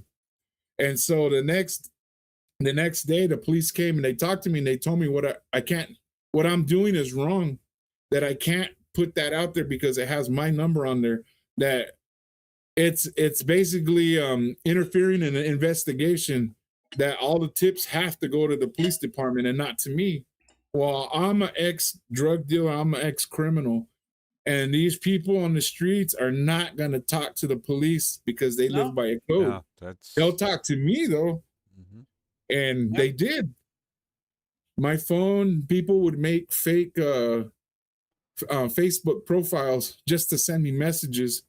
They told me her drug dealer, the exact house he lived in, how much she pays, and last time she was up. I mean, I had so many tips pouring in, and I was turning all of it into the FBI. And they kept telling me, the more they could try to tell me to stop being so loud and to be quiet, the louder I got. And me, it wasn't me, just me. It was my family, my sisters. It was me leading my mom, my sisters, my nephew, my wife. My wife was right. My wife was a solid rock right there with me. She didn't understand what I was doing. She got frustrated because she didn't know what I was doing, but she didn't turn her back on me. She was right there going with me. Like, I didn't even know what I was doing. I just know we were going to do it. Well, we went to the radio station. And I think that's what's important, Raymond, is because most families, until they're in your position, they have no clue. You know, because like I told you when we had our pre-interview, if it was Susie from the suburbs who was blonde and blue-eyed, their family wouldn't have to worry about it because people would be just coming out of the woodwork. The police would tell them what to do. They would set them up with an advocate, you know. But if you're native or a minority, be quiet. Somebody will call us eventually. Yeah. So at what point, Raymond, did you realize that this was going to turn into a movement for you to stand strong together? How, at what point did you realize how far this was going to go? Man, it happened the following year. The first community march we did was a scary one because I didn't know what I was doing. And there was another father here on the reservation who, at that time, methamphetamine was out of control all up and down the river. All the cities were badly affected by methamphetamine, and everybody was looking to the tribal councils, to the police stations, to their town councils to do something, and nothing was being done. Or people felt that nothing was being done. And everybody was basically being held hostage by methamphetamine. Nobody had stood up to it yet. And there was a father here. It was his vision. He wanted to march on a street here on the reservation to protest drugs because of what it was doing to one of his daughters. It was the love of this father for his daughter and his hatred for meth that this whole thing came from. And so social services and other agencies, they got me and him together, and we decided to have the march, but not on the reservation, but straight through town to the casino where everyone could see. It's open to the public, and we were going to put my sister's face on it. And the name of that march was called Let Her Be the Last, and This Is Not Our Way. And so we started planning, organizing that first march. And I didn't know if it was going anywhere because like I said, at the time, methamphetamine was ruling this whole area. Nobody stood up to it. I mean, it was just out of control, and nobody stood up to it yet. And so, I'm a follower of Christ, and I don't know if you know what a principality is, what the Bible considers a principality, a ruler of darkness. Like in this region, a principality would rule through meth. As in the next region, that principality would rule through sexual immorality, while the next area. So we knew that we were up against a big monster, and we prayed. And I know that people are not spiritual, they're more physical. So if we were to sit here and say, pray with us and walk with us as we go and fight this demon, you might turn some people off. So we say, okay, we're going to fight meth because this demon is using meth to rule the area. And he's shackled everybody to these chains of bondage through methamphetamine. So we need to fight the meth. My sister was murdered over $500 of meth. And that just angers me because you could hold $500 of meth in your hand. Who came up with the price to decide that that amount of substance is worth taking someone's life? That angered me bad. The shame came over me that I was a drug dealer. It angered me to where my eyes were set on the drug dealers and the whole drug world. I set out when that happened to my sister. I was coming full force, and my wife was right there behind me. She understood what I was doing. She understood what we were taking on. We were taking on street laws. We were taking on gangs. We were taking on prison law. We were going after everything, and we did it. We organized the march, and I called reservation. I don't know why I did it. I just got on my iPad and I started getting the numbers to all the Indian tribes and all the cities like Blythe. I got a hold of Victory Outreach in Blythe. I got a hold of the tribes of Cocopa, of Kuchan, of Fort Mojave, Chemehuevi Valley, all the way to Banning, California.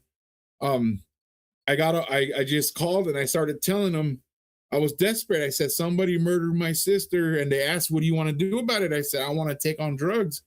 And they said, yeah.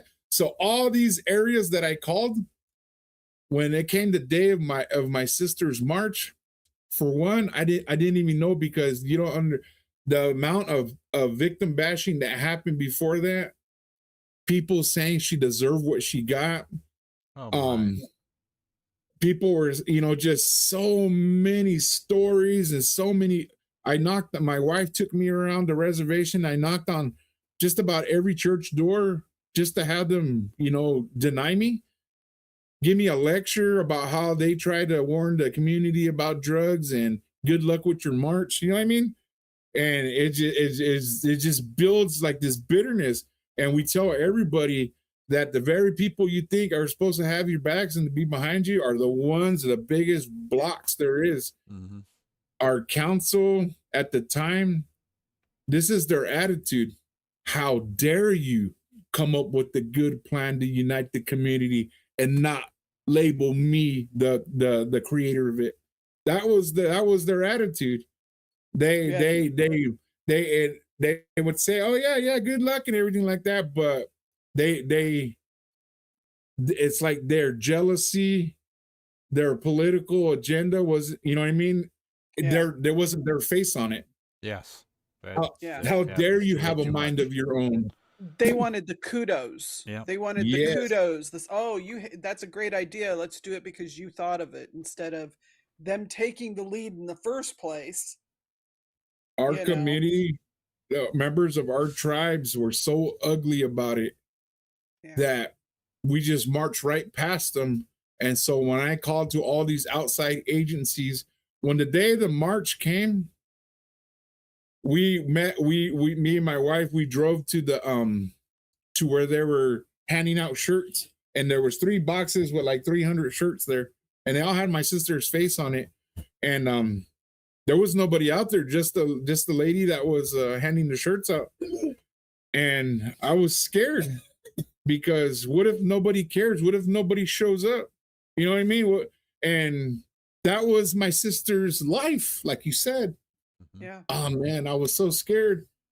And we waited till about 10-15 minutes before the march was supposed to begin, and there was nobody out there.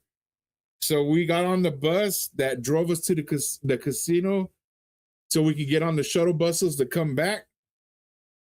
And when we were on the bus, there was a couple of marchers there. And when we came over the hill, we just left this parking lot and there was nobody there. And when we came over the hill, the butterflies in my stomachs are going on. My wife was telling me, take pictures. You need to document this. And I was ashamed to, because I don't want to take pictures of nobody caring that my sister was murdered. But when the bus came over the hill and we seen the parking lot, there was a sea of people wearing my sister's shirt. Oh man. Yeah. The whole parking lot was full. And oh man, that gets me still. And a majority of the people that came were community members, non-tribals from upriver, and big chunks of these groups that I had called sent van loads of their people. As we started marching, vans were still pulling in and dropping, groups of 10 people off, and they're running up with their signs. And, they came to fight and to stand with us. And that is what backfired in the council's face, because if we weren't going to give their face to it, then they weren't going to support. You know what I mean? Right. More or less, like, let's see how far you get with this. Well, hundreds of people came, and like the Bible said, strangers from all over came to march with us. Oh my God, it was so beautiful. It was powerful. And that feeling, and it was a powerful event. We took a picture of everyone on a hill and everything, and 8 months later, my the FBI, they called my little sister and told her, before you hear it from someone else, that we want to let you know that we're executing 2 warrants. Oh man, I ended up posting on Facebook, because I promised the community that I was going to keep them informed on what was going on. I posted a picture of my sister's face with the words "victory" across it. And everybody started texting, and what happened? Did they catch him? Did they catch him? And the FBI ended up surrounding a place called was it Crit Villas, Crit Lodge. It's like a senior living, and that's where my sister was murdered. She was murdered in a senior community, and they surrounded that place. And so the community put 2 and 2 together, and they celebrated with us. And they end up catching both killers. And we end up going to court.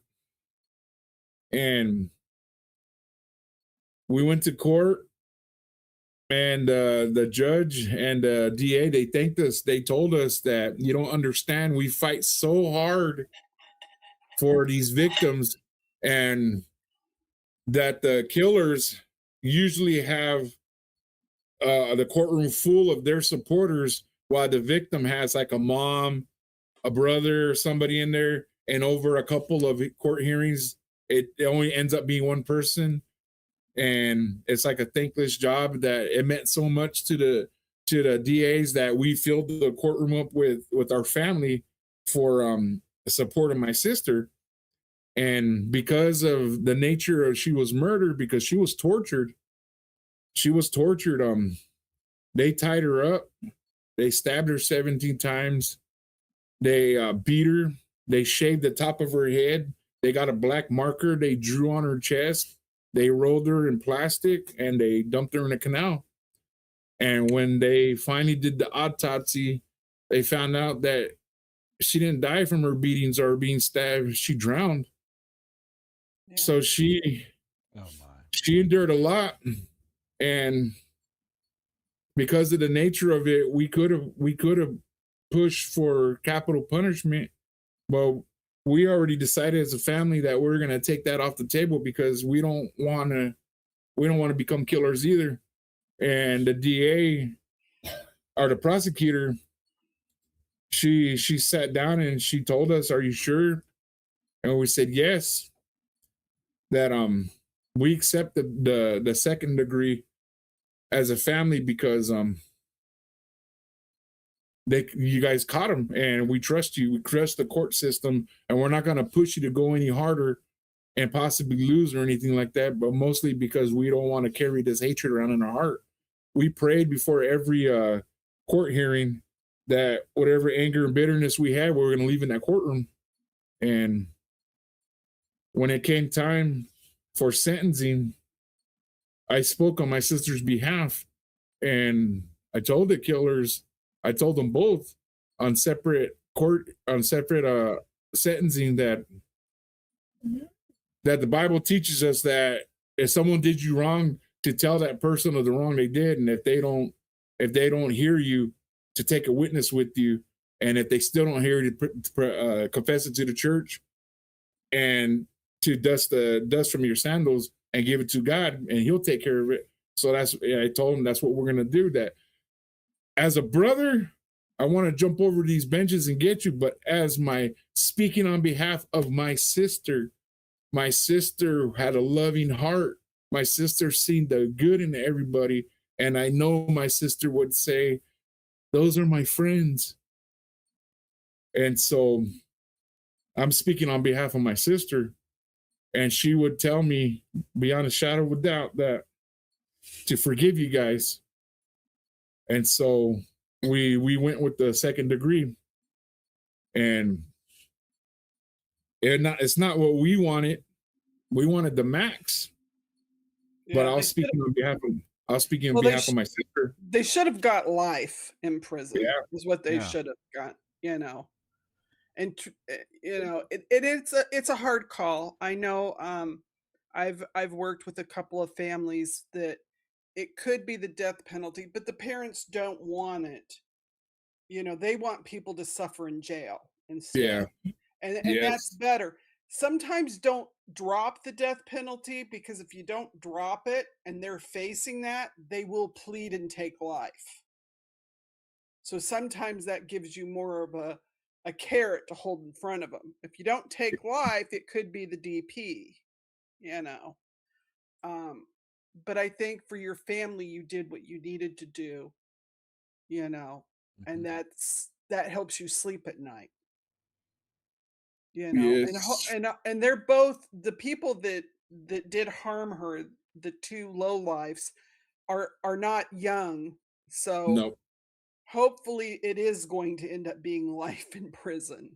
You know, That's what we discussed with the prosecutors, that it's a death sentence for them, and we were happy with it. Like you said, if they were to get anything else like the death penalty, I mean, it's like a cop out. It's like, you know what I mean? Yeah. It's like when what's his name, that Ariano guy or whatever, the one that had the girls up in the attic for like 15, 20 years, assaulting them over and over. Then the second he gets caught, he commits suicide. You know what I mean? He doesn't have to face anything. Yeah. You know what I mean? It's a lot of times though, when people are on death row, they're there for so long. In fact, this last year, we've had, I think, more death row inmates die of natural causes. I mean, it's been, you know, because they can be on death row for 20 to 30 years before anything happens. Unless you're in Florida, because the governor of Florida's gone a little crazy and he thinks he's cleaning up death row. I don't know what the man's doing. He's just trying to like clean it up. But yeah, and I mean, I respect your family's decision because you did it together. It was something you did. And then that's what got you into your advocacy, because once you've walked that path, then you're able to help others. You know, and I remember you saying that a year after this all happened with Cynthia, you had somebody call and ask, what do I do? Yes. You know? After my sister was I think it was before the Sharon was sentenced, I got a call in the middle of the night from Katrina Yazzie, and they were looking for their cousin Shaggy Molina Yazzie, and they try to file a missing persons report, and the police department refused to take it because they said she's an adult, maybe she don't want to be found, and they just wouldn't take it. Well, they're a real close family, you know. They're always together and they always check in with each other, even when they're out there partying and stuff like that. They're always checking in with each other, and they knew something was wrong. Yeah. And the police kept telling them maybe she don't want to be found, but they're like, no, we know something's wrong. And so they ended up calling me in the middle of the night, and they said, we're out here looking for her.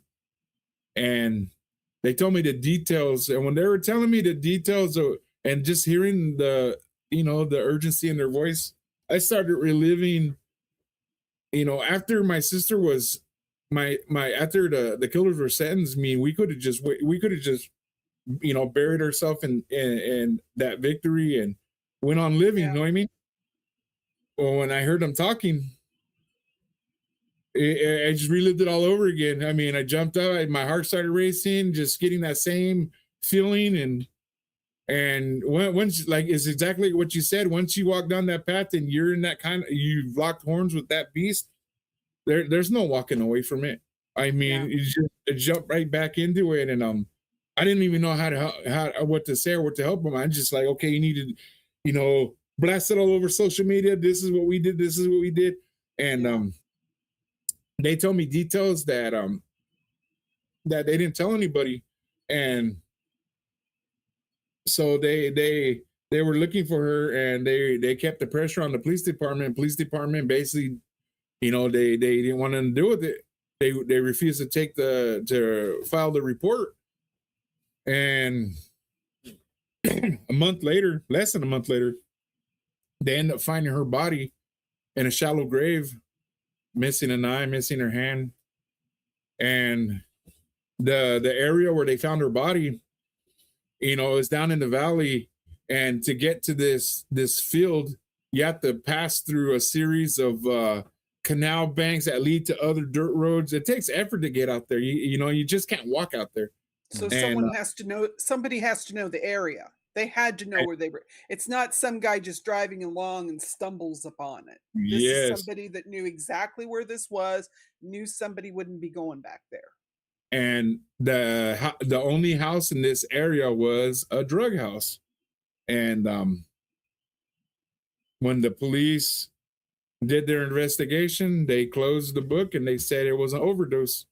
And the first thing all of us said was, "Oh yeah, everybody that overdoses always, digs their own grave." Yeah. You know what I mean? Yeah. And I mean, that's an incredible person if they can dig their own grave, put themselves in it, and then cover up. I mean, it must have been some, and it's great. That's supernatural. That's that's supernatural stuff. That's what we call lazy cops. That's what we call. They all want that golden badge to become a detective, but then they don't want to detect. McDonald's is hiring, if you're a detective that doesn't want to detect, go get an application. They also have uniforms too, you might like, because then you don't have to use your brain. Because someone's not going to bury themselves. That does not happen. Yeah. Especially someone that's lost their hand. How did she bury herself? Exactly. Outrage. The family was outraged over for one, the lack of concern, because they told the police, we know something's wrong. And the fact that what they ruled the death as an overdose, and it was like a slap in the face, and the family was just outraged. I mean, it just screams something's wrong. Yeah. So I got with Katrina, and we sat down and we organized Parker's second community march. And at that point, that's when it became this advocate, you know what I mean? Like your husband asked, at what point did it become, did you think it was going to grow into this? And that was the point. And I sat there with the Yazzie family, with Katrina, and we decided to call that march Stand Strong Together, meaning the two families, not only the two families, but the community and the tribes working together, standing strong together. That there is, you know what I mean? It's not just a native thing. It takes us all. We're all human. And I give God all the glory for my sister, what happened in her case, because it wouldn't have, you know what I mean? I feel it wouldn't have been successful without the community, both tribal and non-tribal working together. Yeah. We get further, you know what I mean? When we put those walls down and treat each other as humans, as equals, yes, rather than separating. And So we decided to form a grassroots group called Stand Strong Together. And so me and Katrina are the two original co-founders.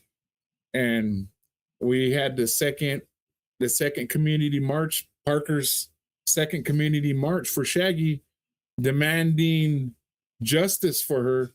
And that march was equally as big as Cindy's. Everybody was outraged about Shaggy's. Shaggy was a loved member of the community, and she too was also from the same world that my sister Cindy was from. And it seems I think that's something, Raymond, that we have to teach the police, is that just because someone leads an unsheltered life does not mean they're not in contact with their family. A lot of because like I told you, I don't like to use the word homeless, because a lot of them do have a home they could go to, a family member, a parent, but something is preventing that. So, some tragedy that they might be dealing with, they just can't do that. So they choose to be unsheltered. That doesn't mean they don't deserve justice.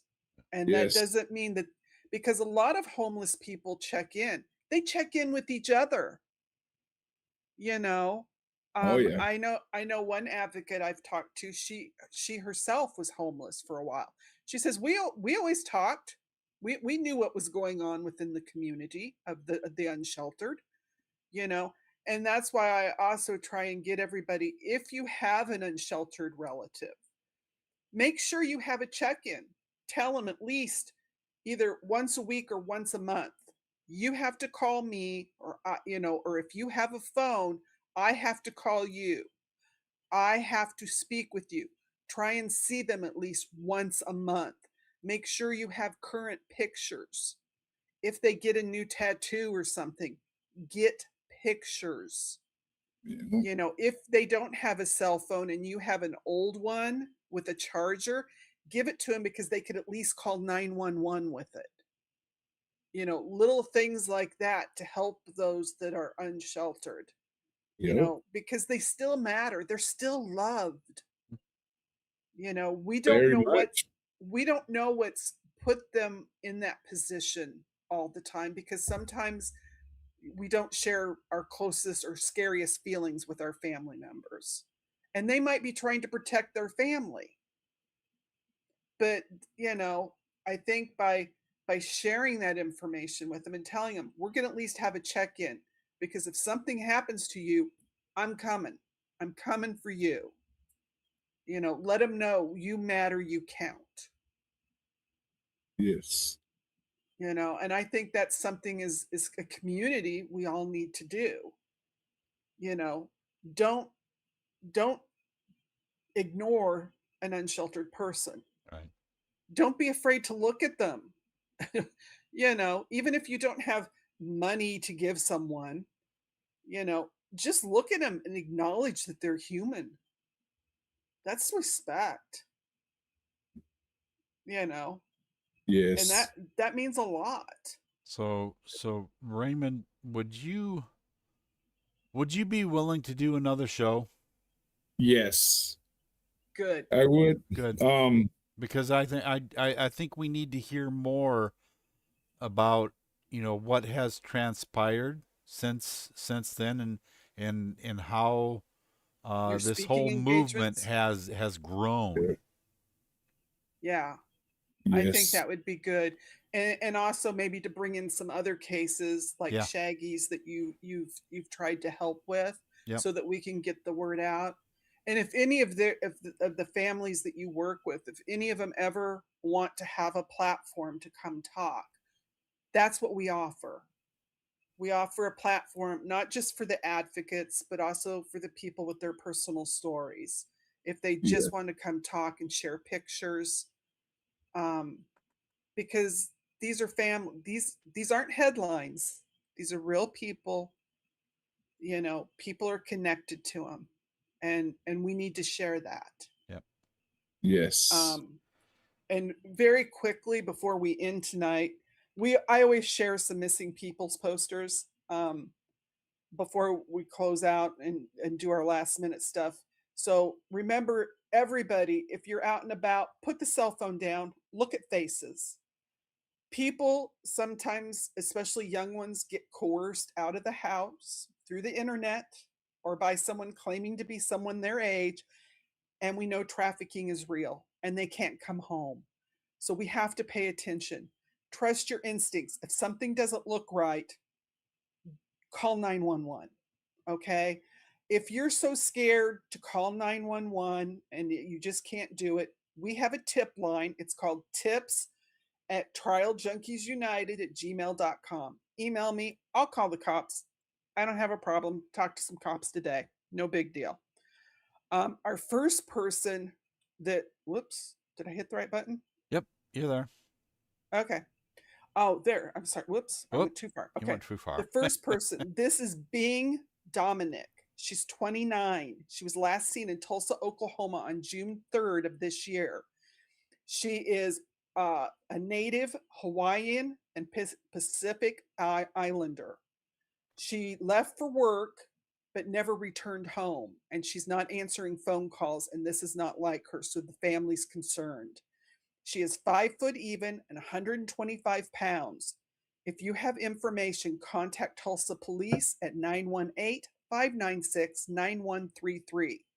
She also has a case number 2026-026139, a NamUs number, M as in Michael, P as in Paul, 160131. Let's bring Bing home. This is Madeline Sturgeon. She's only 15.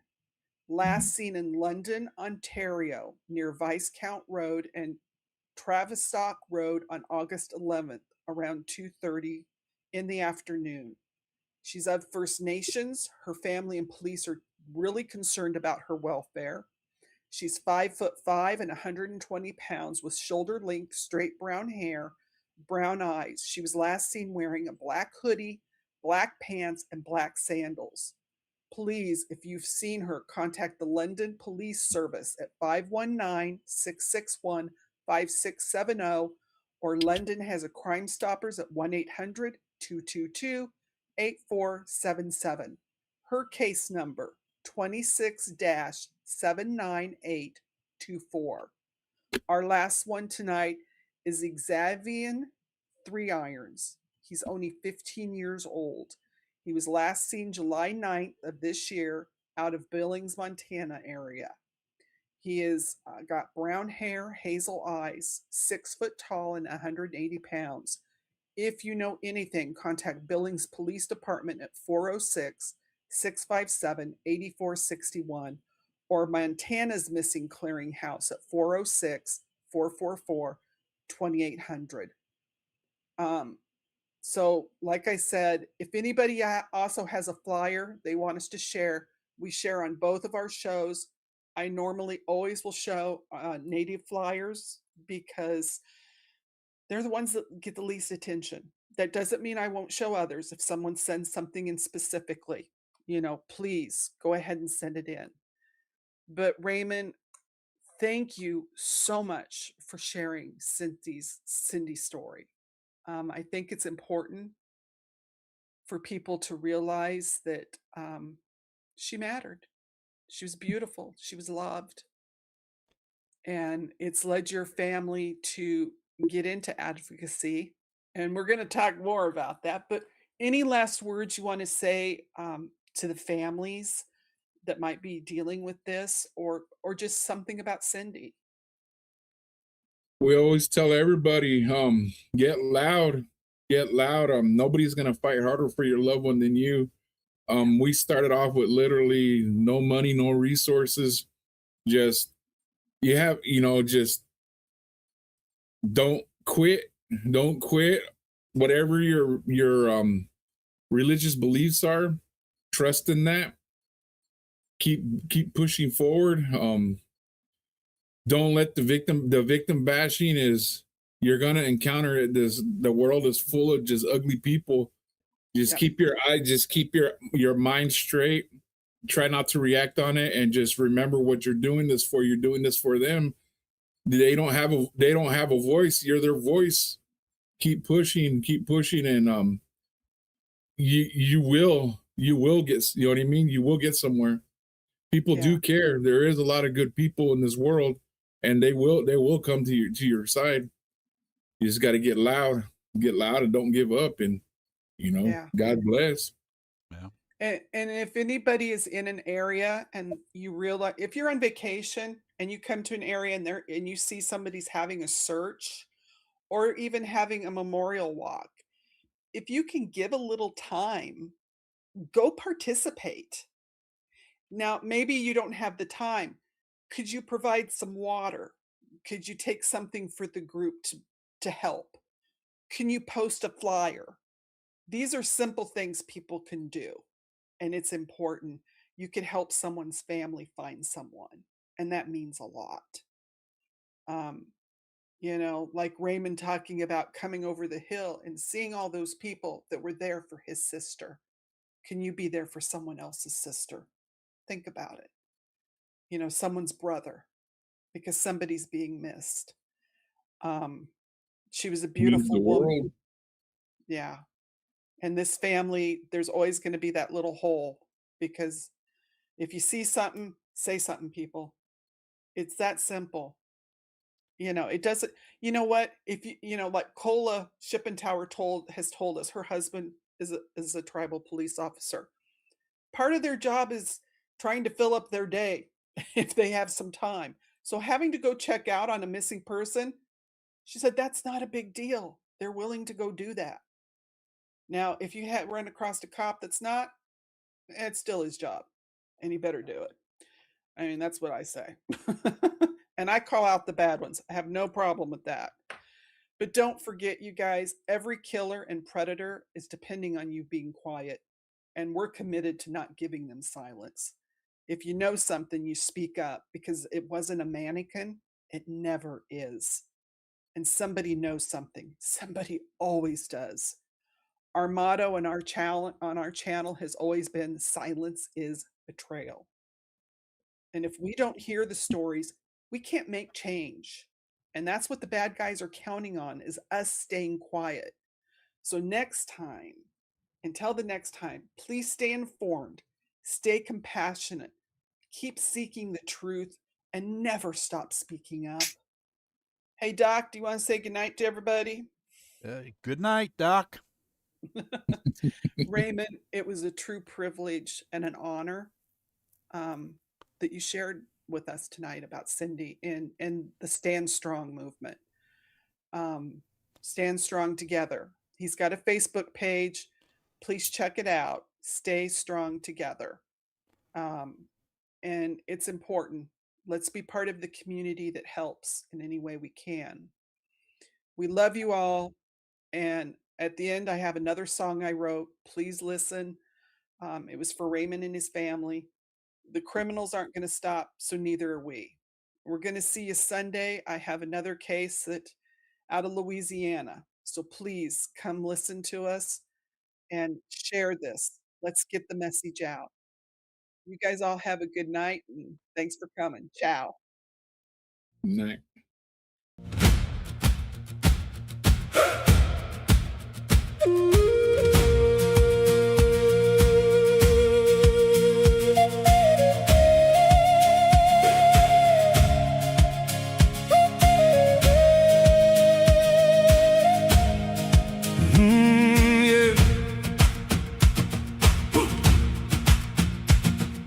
Raymond stood over a grave that shouldn't be there. His oldest sister taken, stolen from their family tree. The news moved on in a day or two, but grief don't work that way. It stays with you. He could have drowned in the silence, let the anger take control. Instead he built something bigger than his broken soul.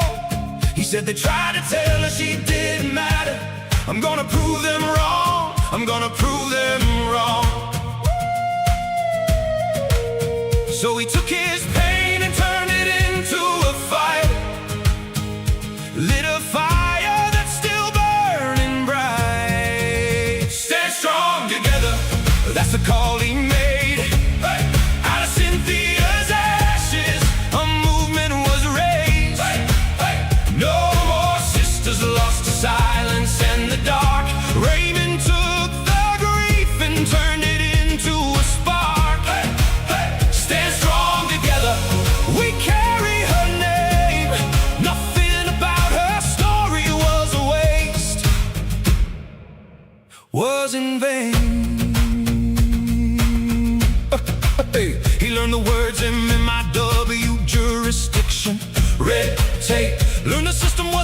to help people like her escape. He started knocking on doors, started raising his voice, turned a family's tragedy into a family's choice.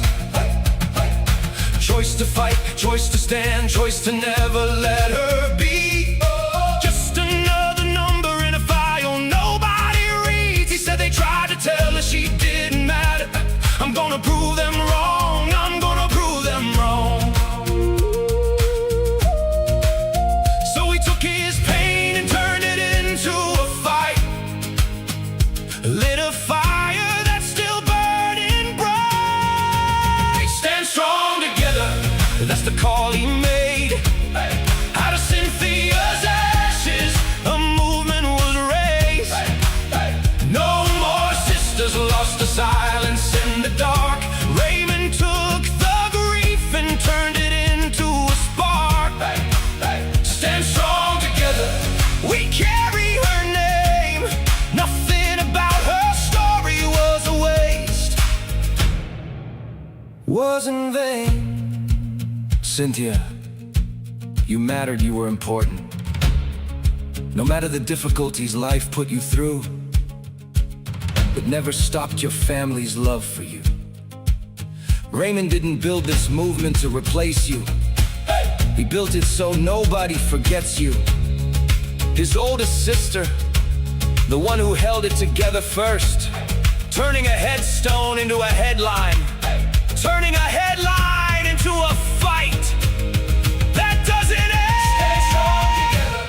That's the call we make. For every stolen sister, for every family's ache. No more daughters lost to silence and the dark. We'll carry what Raymond started, carry the spark. Stand strong together, we say her name. Cynthia mattered, she was not in vain. One brother's grief became 1,000 voices strong. Stand strong together,